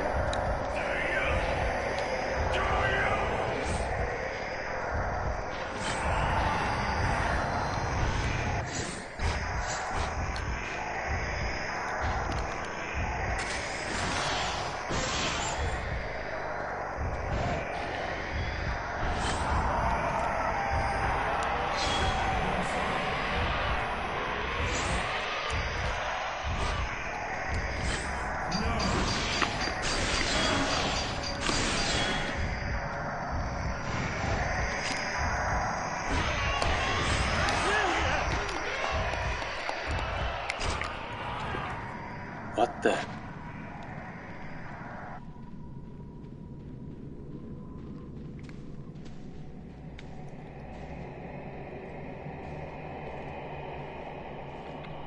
Two hanging scrolls have been hung in the alcove. They feature seasonal plants such as cherry blossoms and maple leaves. The study window has been broken, and I can see the hallway on the other side. You know, every time I hear the word maple leaf, I hear may believe.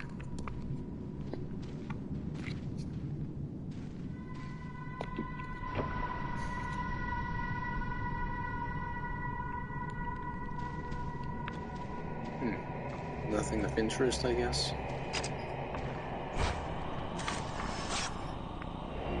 Tall woman.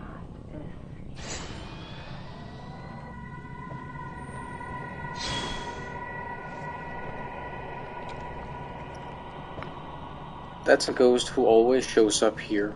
The tall woman, one of the most... I'm not sure if she's popular, but one of the most notorious ghosts, both in this game and in Japanese folklore. Here she was called Tall Woman in If you Google her, she's in English she is called 8 feet tall. I know, imaginary, very original name. And in this game, of course, she stands out because she is so tall, and because when you later get to fight her, she comes with her own battle music. You know, a certain music kicks up whenever you are in battle with ghosts, and when you fight her, a distinct battle music kicks in, meaning that she is special in some way. The wooden shutter to the porch has come loose and I can see outside. There's nothing but thick forest. I can't get out this way. Oh, come on, then you're not trying hard enough.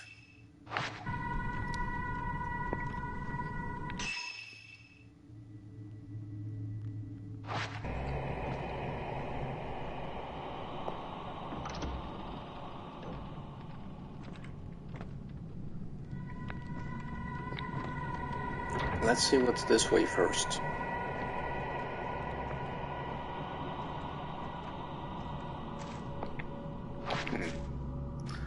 Of course.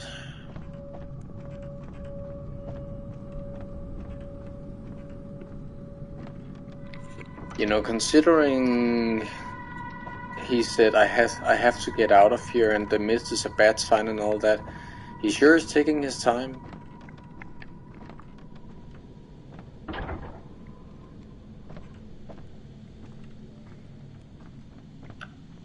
And of course another box here.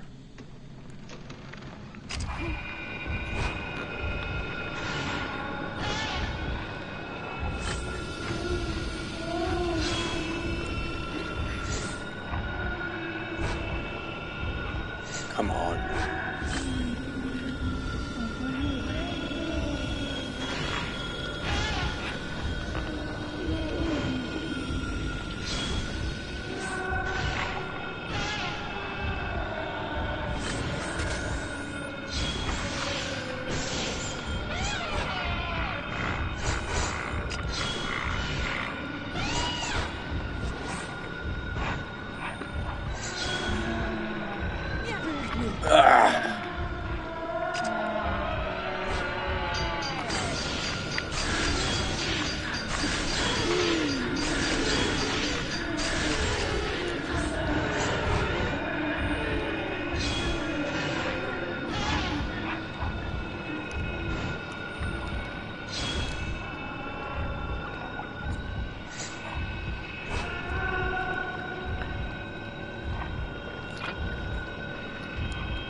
There truly is nothing like fighting ghosts in narrow corridors.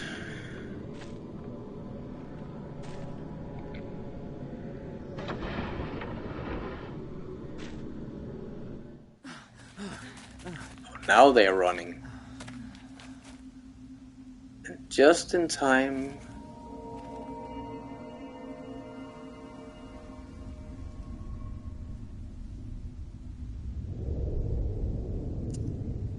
They just made it out and the house is gone.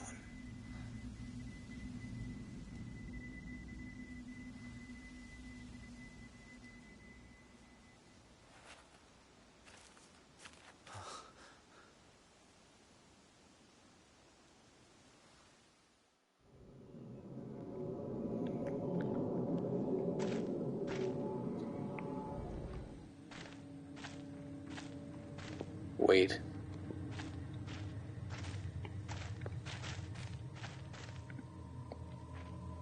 The path to the veiled house is overgrown with vegetation. I doubt I'll be able to find it again.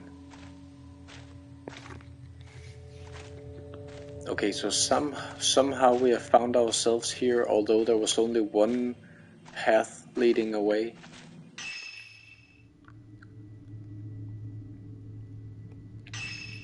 Where are we on the map? Forest outskirts, forest station.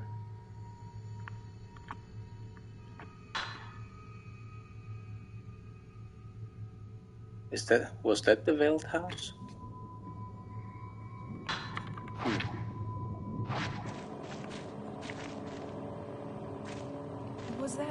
Was that the folklorist? I guess so.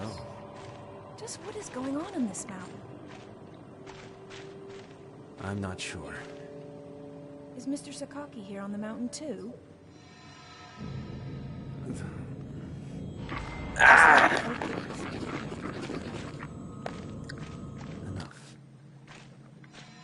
Apparently I'm not fast enough. I like that Rui is the one asking all of the important questions and Ren is being like, enough with all that. Shut your trap. I don't want to hear any more about it. Like,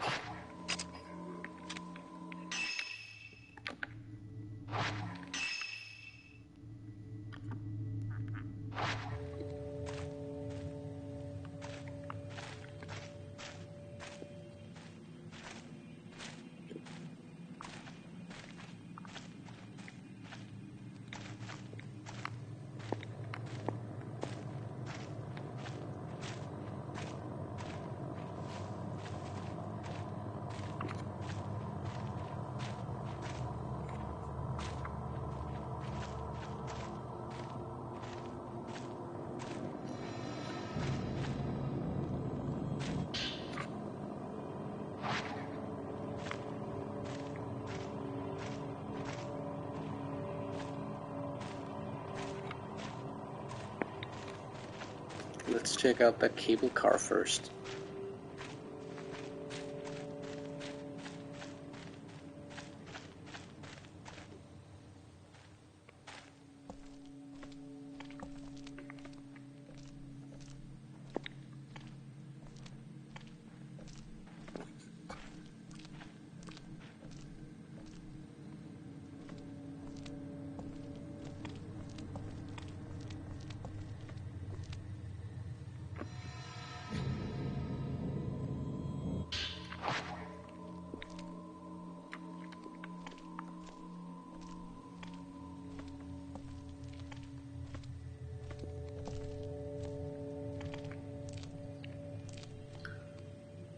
Shirasu.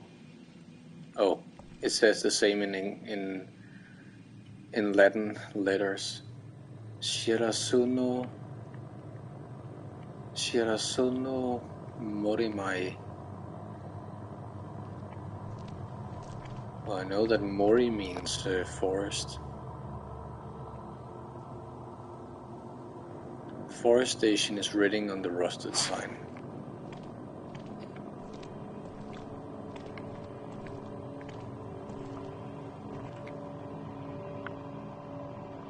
So if I had chosen to proceed down that other path, would it have said, no, I can't go that way, we have to take the cable car? Because again, that's, you know, for someone like me who, if the game strongly implies that I have to go this way, I'm gonna go that way instead because I want to see what's that way before I am being locked into the story. And here I was given a choice. I was like, I can either proceed down through the forest, or I can take a look inside the cable car. Then when I proceeded down the forest path, it asked me if I wanted to proceed, and I could have easily said yes, but I didn't know if I chose to proceed, if I would have then gotten this screen, as in the game would have locked me into the to the story, if you know what I mean. Like, would proceeding through the forest have meant end of the chapter? So of course I backtracked to see, hey, what's inside the cable car? How should I know that just entering the cable car would end the chapter? Well, I can only assume that because the game wanted me to take the cable car, that I wouldn't be able to proceed through the forest anyway. And see, that's another stupid thing. Why give me the prompt? Because the game has several times, especially when playing as Yuri in the previous chapters, on several of the pathways through the forest, the game gives me the prompt to proceed, but then when I press the button, it says, "Oh no, I can't go that way because this person I'm looking for didn't come this way." Then why give me the prompt? Again, I feel that this game would have been much better if instead of like in this chapter, where instead of starting at the foot of the mountain by the bridge by the inn, it placed us directly in front of the Shrine of Dolls, like the game was saying, you have to go in there because that's where the story is. Right in there, you have to go in there, nowhere else, because I mean, we weren't even allowed to go down any of the other paths in the forest to explore that way. And I'm like, instead of starting me right where I need to be, and railroading me all the way, like, oh, I can't go this way, I can't go that way, what I'm looking for isn't that way. Let me find out for myself. Again, you have this whole mountain and forest area. Why not make it open world? Let the player explore and let them find their way to their destination. Like, okay, we need to get off the mountain, then let it be up to me whether I want to take the long way through the forest or take the cable car, for example.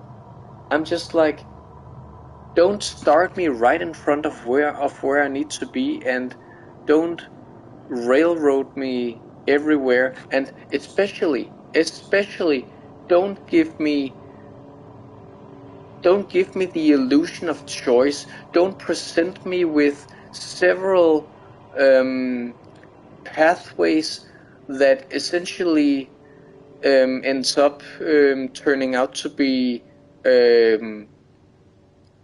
blind roads, like proceed, yes please, oh no, you can't go that way, okay, what about this other way, proceed, oh no, you can't go that way either. Don't have the road there if I can't go there. I mean, have a roadblock instead. Make up some other bullshit excuse as to why I can't go that way at this time. I mean, the first Project Zero game actually did something clever in that. I mean, that game was. I mean, all of the Project Zero games have been divided into chapters, but the first game you were traversing the Himuro Mansion, and some doors and staircases and other paths were inaccessible in the first chapter, for example, and then in later chapters, the boards that were keeping the door shut had vanished, or the broken staircase had suddenly been fixed. And not to spoil too much from that game in case I'm gonna play it for the channel, but that game's excuse was that the mansion warped time and space. I know it sounds ridiculous, but it kind of sort of made sense in the context of the game's story. So that game locked you away from areas you weren't supposed to be yet by having a door being boarded up or having a staircase being broken, and then later in the game when you were allowed to go there, the door was no longer boarded up or the staircase was no longer broken. And we have seen several times in this game that I can't go this way because the road is blocked or something like that. Have something like that instead. If I'm not allowed to go this way, then don't make the path seem open.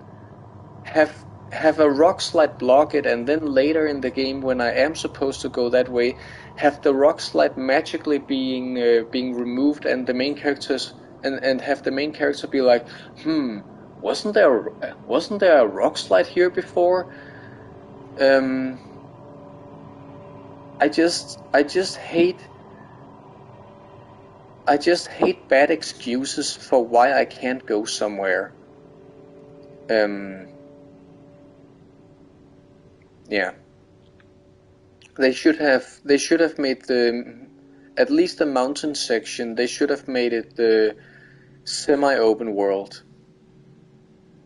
Having you be allowed to explore the forest at your own leisure and arrive at key points on your own terms. But that's just that, and the constant hand-holding, like you pick up a key item and then on the map it shows you exactly where you need to go to use that key item. I mean, for God's sake, the black box where I got that metal plate that I had to use on a door 3 meters away from me, why did the game feel the need to show me that? Just asking. So the closed offness with no excuse as to why I can't go there, and the constant hand-holding are about one of the things that makes this game, I mean, it's not a bad game, it's just, in my opinion, it's the weakest game in the pentology, I guess it's called. It makes it the weakest game in my opinion. Not a bad game, just weak and full of boneheaded decisions. Ren and Rui set out to find the folklorist's house, relying on clues from a video recording. As they passed through the Shrine of Dolls, the white-haired girl from Ren's dreams appeared. She asked why he didn't bring her token, then vanished. Ren and Rui arrived at the Veiled House, where they discovered several of Keiji Watarai's writings on the customs and beliefs surrounding Mount Hikami. They escaped the house only to see it vanish in a thick veil of mist.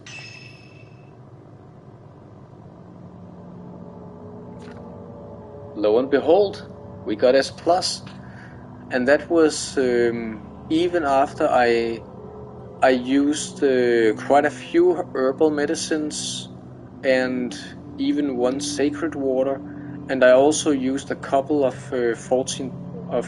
type 14 film. So I don't know if the criteria for this episode was just lower than the other chapters, or if it had something to do with me using a couple of type 14 films to fight that torch ghost. Points earned, points for items, or maybe I just fought enough ghosts that it added to the total score. Either way, my first S+, and I don't know about you, but it seems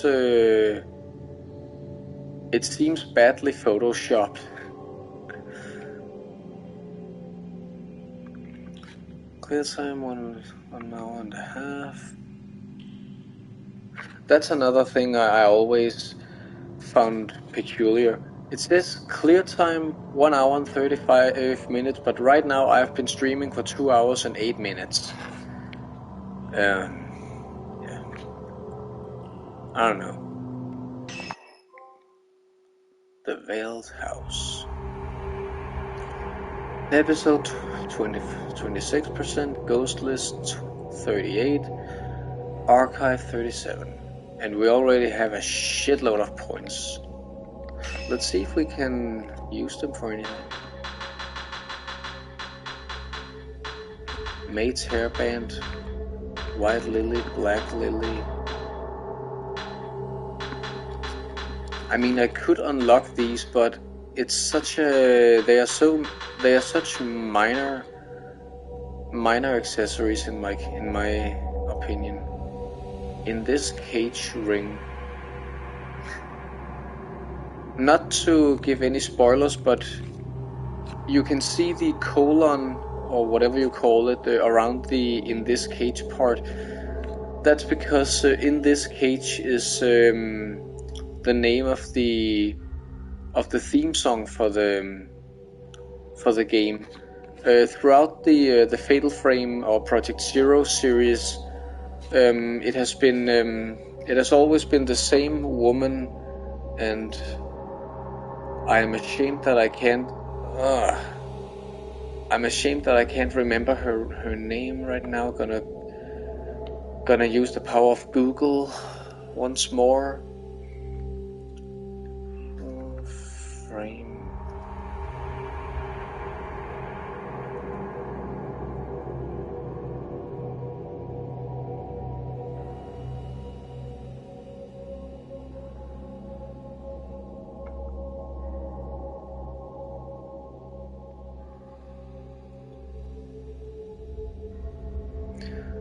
Tsukiko Amano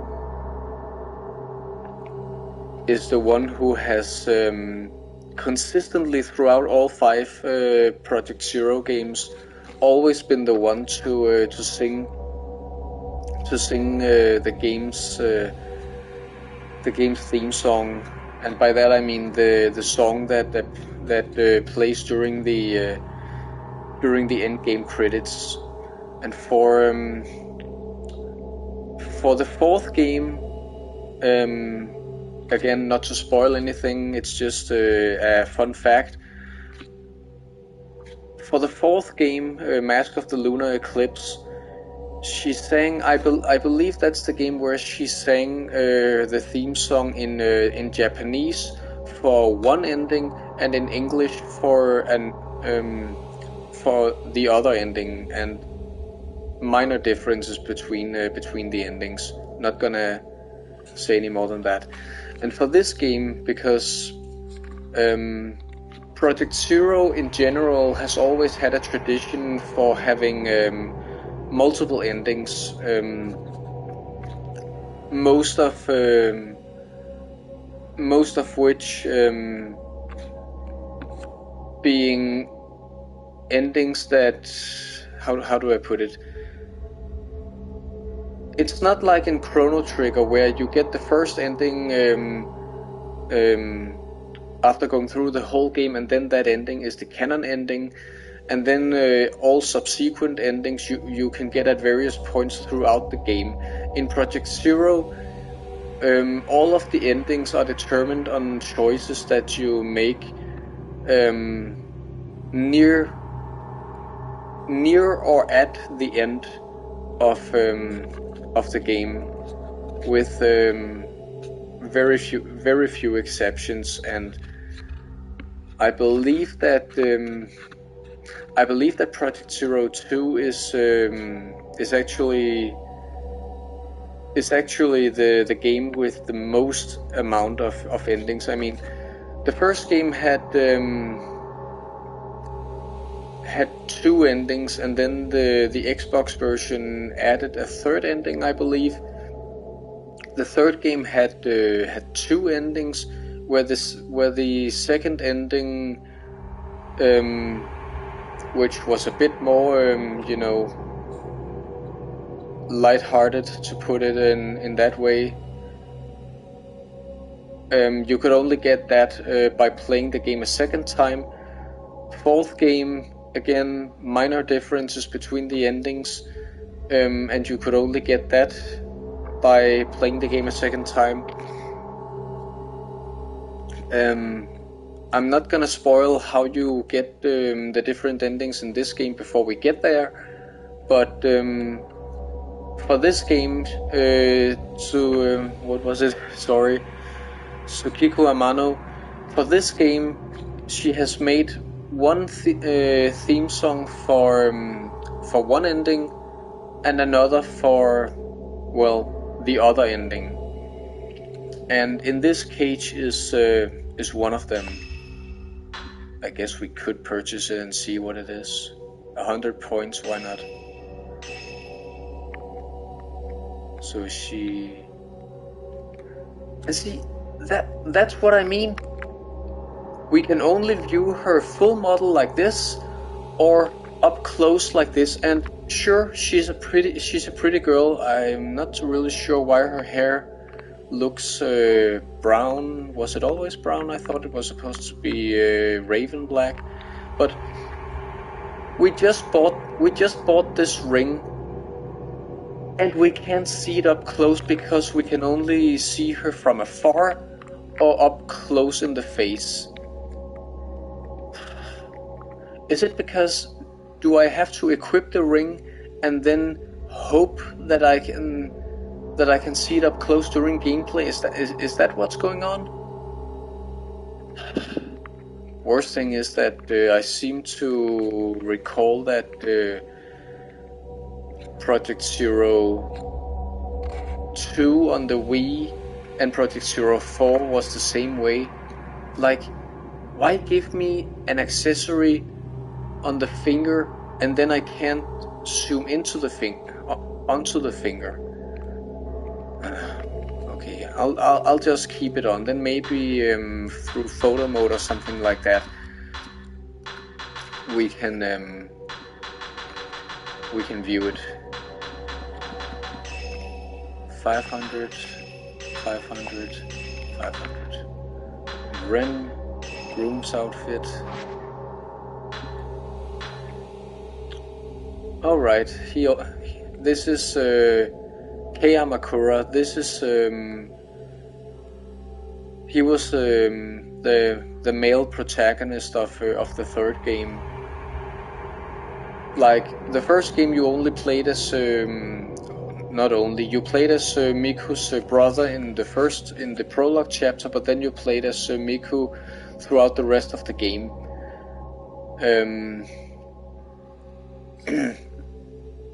And second game you played as then you again only played as one person, one of the Amakura twins. Third game was the first time you played as more than one character, and Kei Amakura was one of them. I believe he was or is the cousin of the twins from the second game. Let's just buy this one. Ooh, groom's outfit. I actually think that's a new costume for this version, for this HD version. Not bad, dude. And he of course has this ridiculous camera head as well. And we have access to Miu. Normal. Okay, so apparently, well, then I'm not sure what these two costumes are. I thought that these two costumes would, since Yuri has the costume of Mio Amakura and Rei Kurosawa from the previous Project Zero games, I thought that these two would be Miku costumes, but apparently Miyu has inherited her mother's school uniform.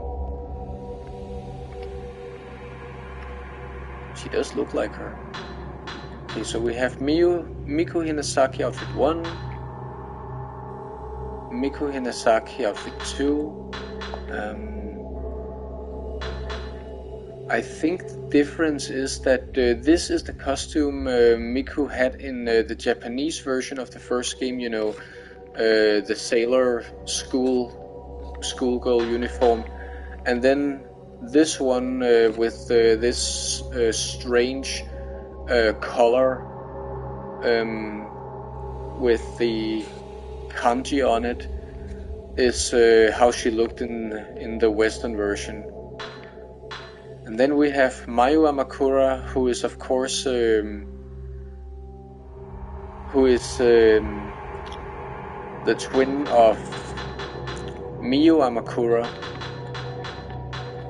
who was one of the twins from, like I mentioned, from the second game. Even comes with the bonded leg.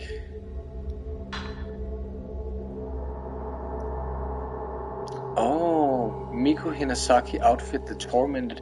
So for Miyu, apparently we can unlock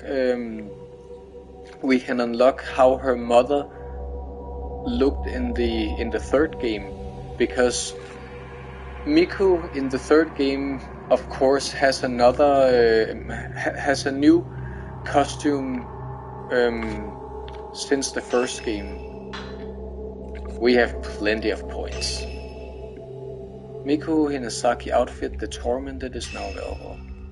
Yeah, so this is a bit more revealing. This is what Miku looked like in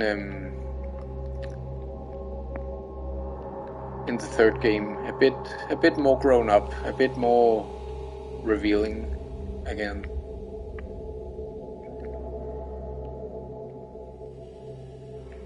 Cutesy goth ensemble. A contrast to Yuri's black ensemble.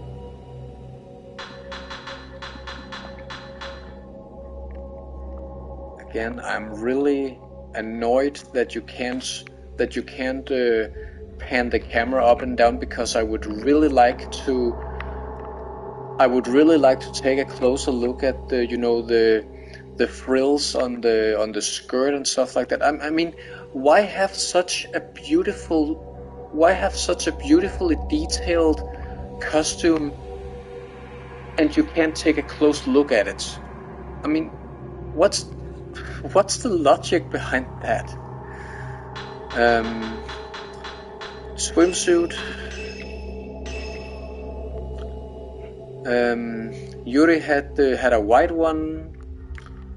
Miyu has a yellow one, and again, of course, it's not just a bikini.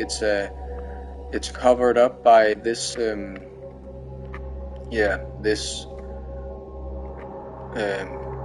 what do you call it? Not t-shirt. I don't remember.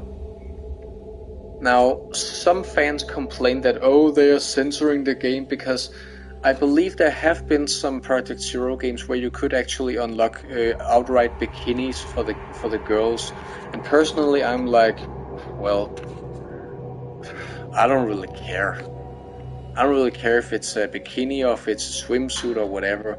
I just like having different kinds of costumes in general. What else does she have? Maid's hairband, white lily, black lily, witch's hat, and she also has the in this cage ring. For some reason, I think it would suit her more than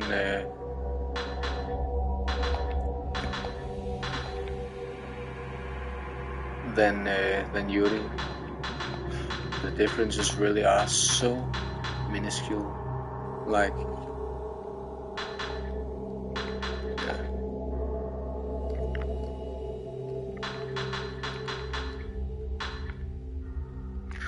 I know I would never be able to get into contact with the developers and give them and give them ideas or anything like that. I mean, you could try hashtagging them on, or you could try adding them on Twitter or something like that, and say, hey, for the next Project Zero game, can you please make it so we can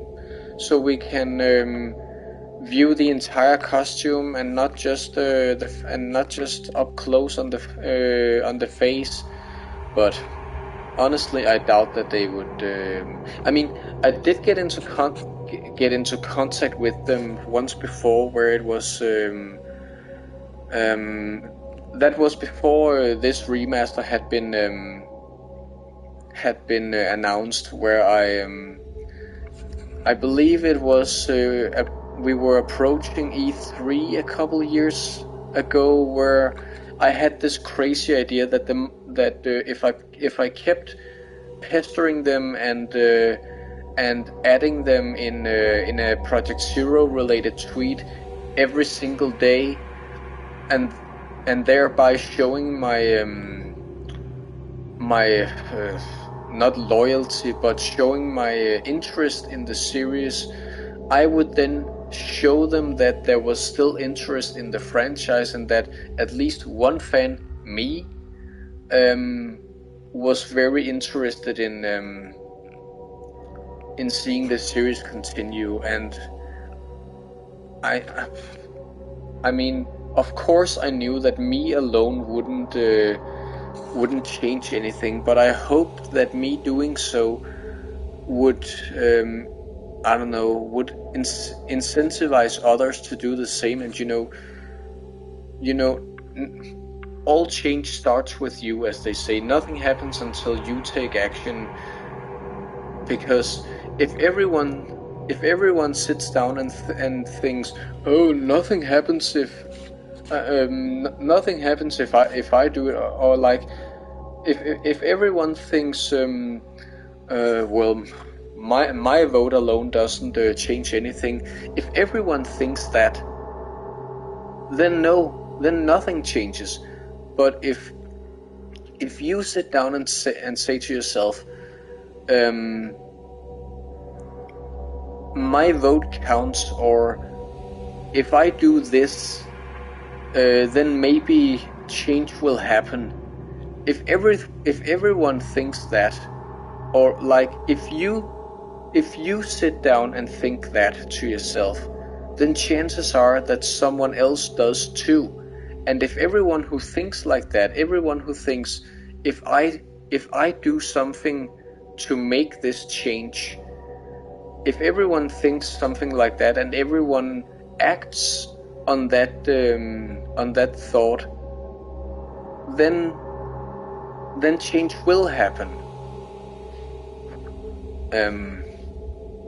If enough people do it. If everyone thinks, well, I can't change anything on my own, then nothing will change. Like, we're all being pestered to turn off the water tap while you brush your teeth instead of letting the water run. And you as an individual may be thinking, well, we are not saving any rainforests just because one person, remember to turn off my water. No, but if everyone thinks like that, then you're right, then we aren't saving the planet or whatever. But if everyone thinks, well, I for one am gonna turn off my water tap because I want to make a difference and save the planet or whatever. And if everyone thinks that, if everyone thinks, well, I'm gonna do it because I want to make a difference, then before you know it, we have a lot of people who do it. And the more people who does it, the bigger the change.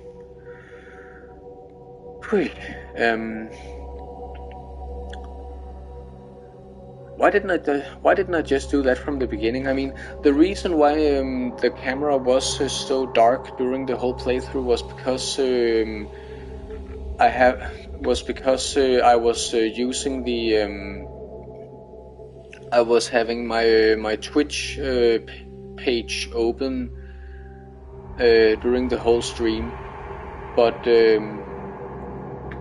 now that my camera is brighter is because I have Google open, because I was looking up that song. Maybe I should have just done that throughout the stream, because it gives the camera, I can see it gives the camera just the right amount of dim light and scary spookiness. But yeah, in this Cage is one of the theme songs on the Fatal Frame Maiden of Blackwater original soundtrack, sung by Tsukiku Amano. The other theme song is, I don't think I'm spoiling anything just by mentioning it. The other theme song is Higanbana.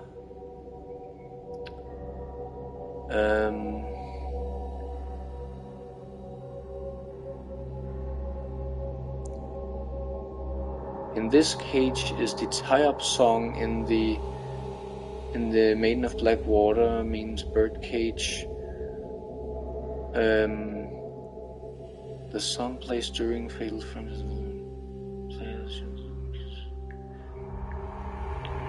Okay, so according to this fandom wiki page, in this Cage plays during an ending that requires Yuri to wear a certain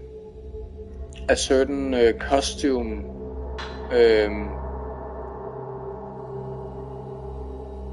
during the ending. But for one thing, that costume is not even available here, and secondly, I know based on previous playthroughs that having a certain costume equipped is not what triggers one of the endings, so I don't know what this page is going on about.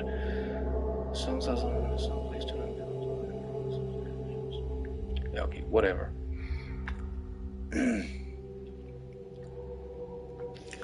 Anyway, we have now had a look at the costumes. We spent a few points.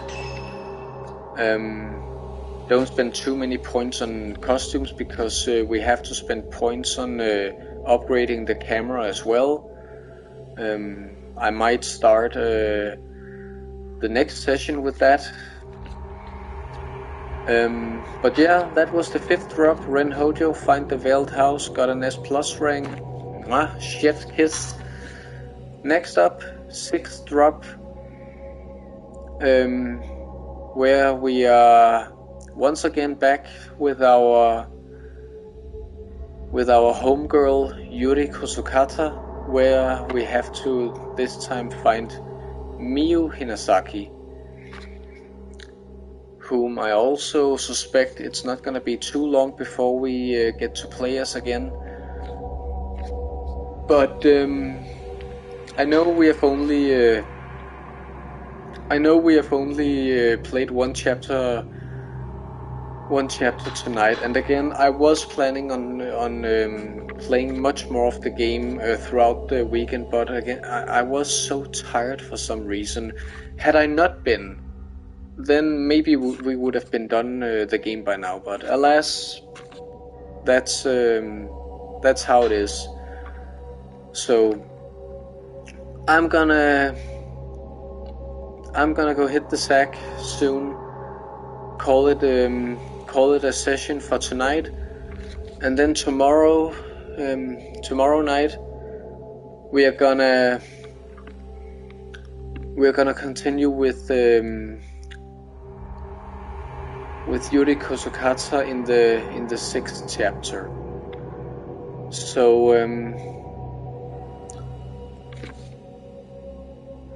So once again, thank you all for tuning in. I really can't stress enough how much I love this game and its atmosphere. I mean, again, despite how much I bitch about certain design flaws or design aspects of the game, Project Zero is it's one of those franchises where I really don't believe it has any bad games. Disappointing, perhaps, but none of them are straight up bad, which makes it without question my favorite horror franchise of all time. I love the atmosphere. I love the spooky vibe. I mean, just going through the unfathomable forest, the dark, spooky forest in this game, has an atmosphere to it that something like Resident Evil, even early Resident Evil games, wishes it had. I mean, I know that Resident Evil 4, 5, and 6 were criticized for being too action-like, but even the three first games, the three original games, I mean, they were so scary back then. I mean, I never found Resident Evil scary, but Project Zero, while it doesn't make me shit my pants or anything like that, it has an atmosphere that I love. An atmosphere that a supposed horror game like Resident Evil wishes it had. The only other game I've played that came close to an atmosphere like this is Alone in the Dark, The New Nightmare, the game that got me into survival horror games in the first place. Maybe I should rest my voice. So,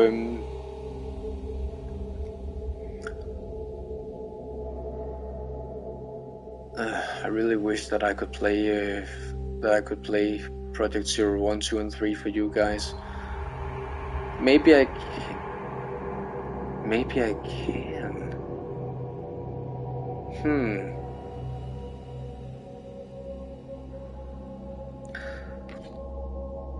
I will at some point, but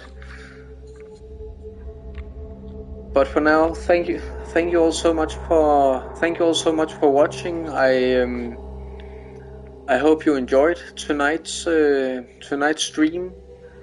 I'll return with more Project Zero tomorrow, hopefully. I don't want to make promises I can't keep, but I'll try to make time for it. So thanks for watching, and remember, we are all heroes.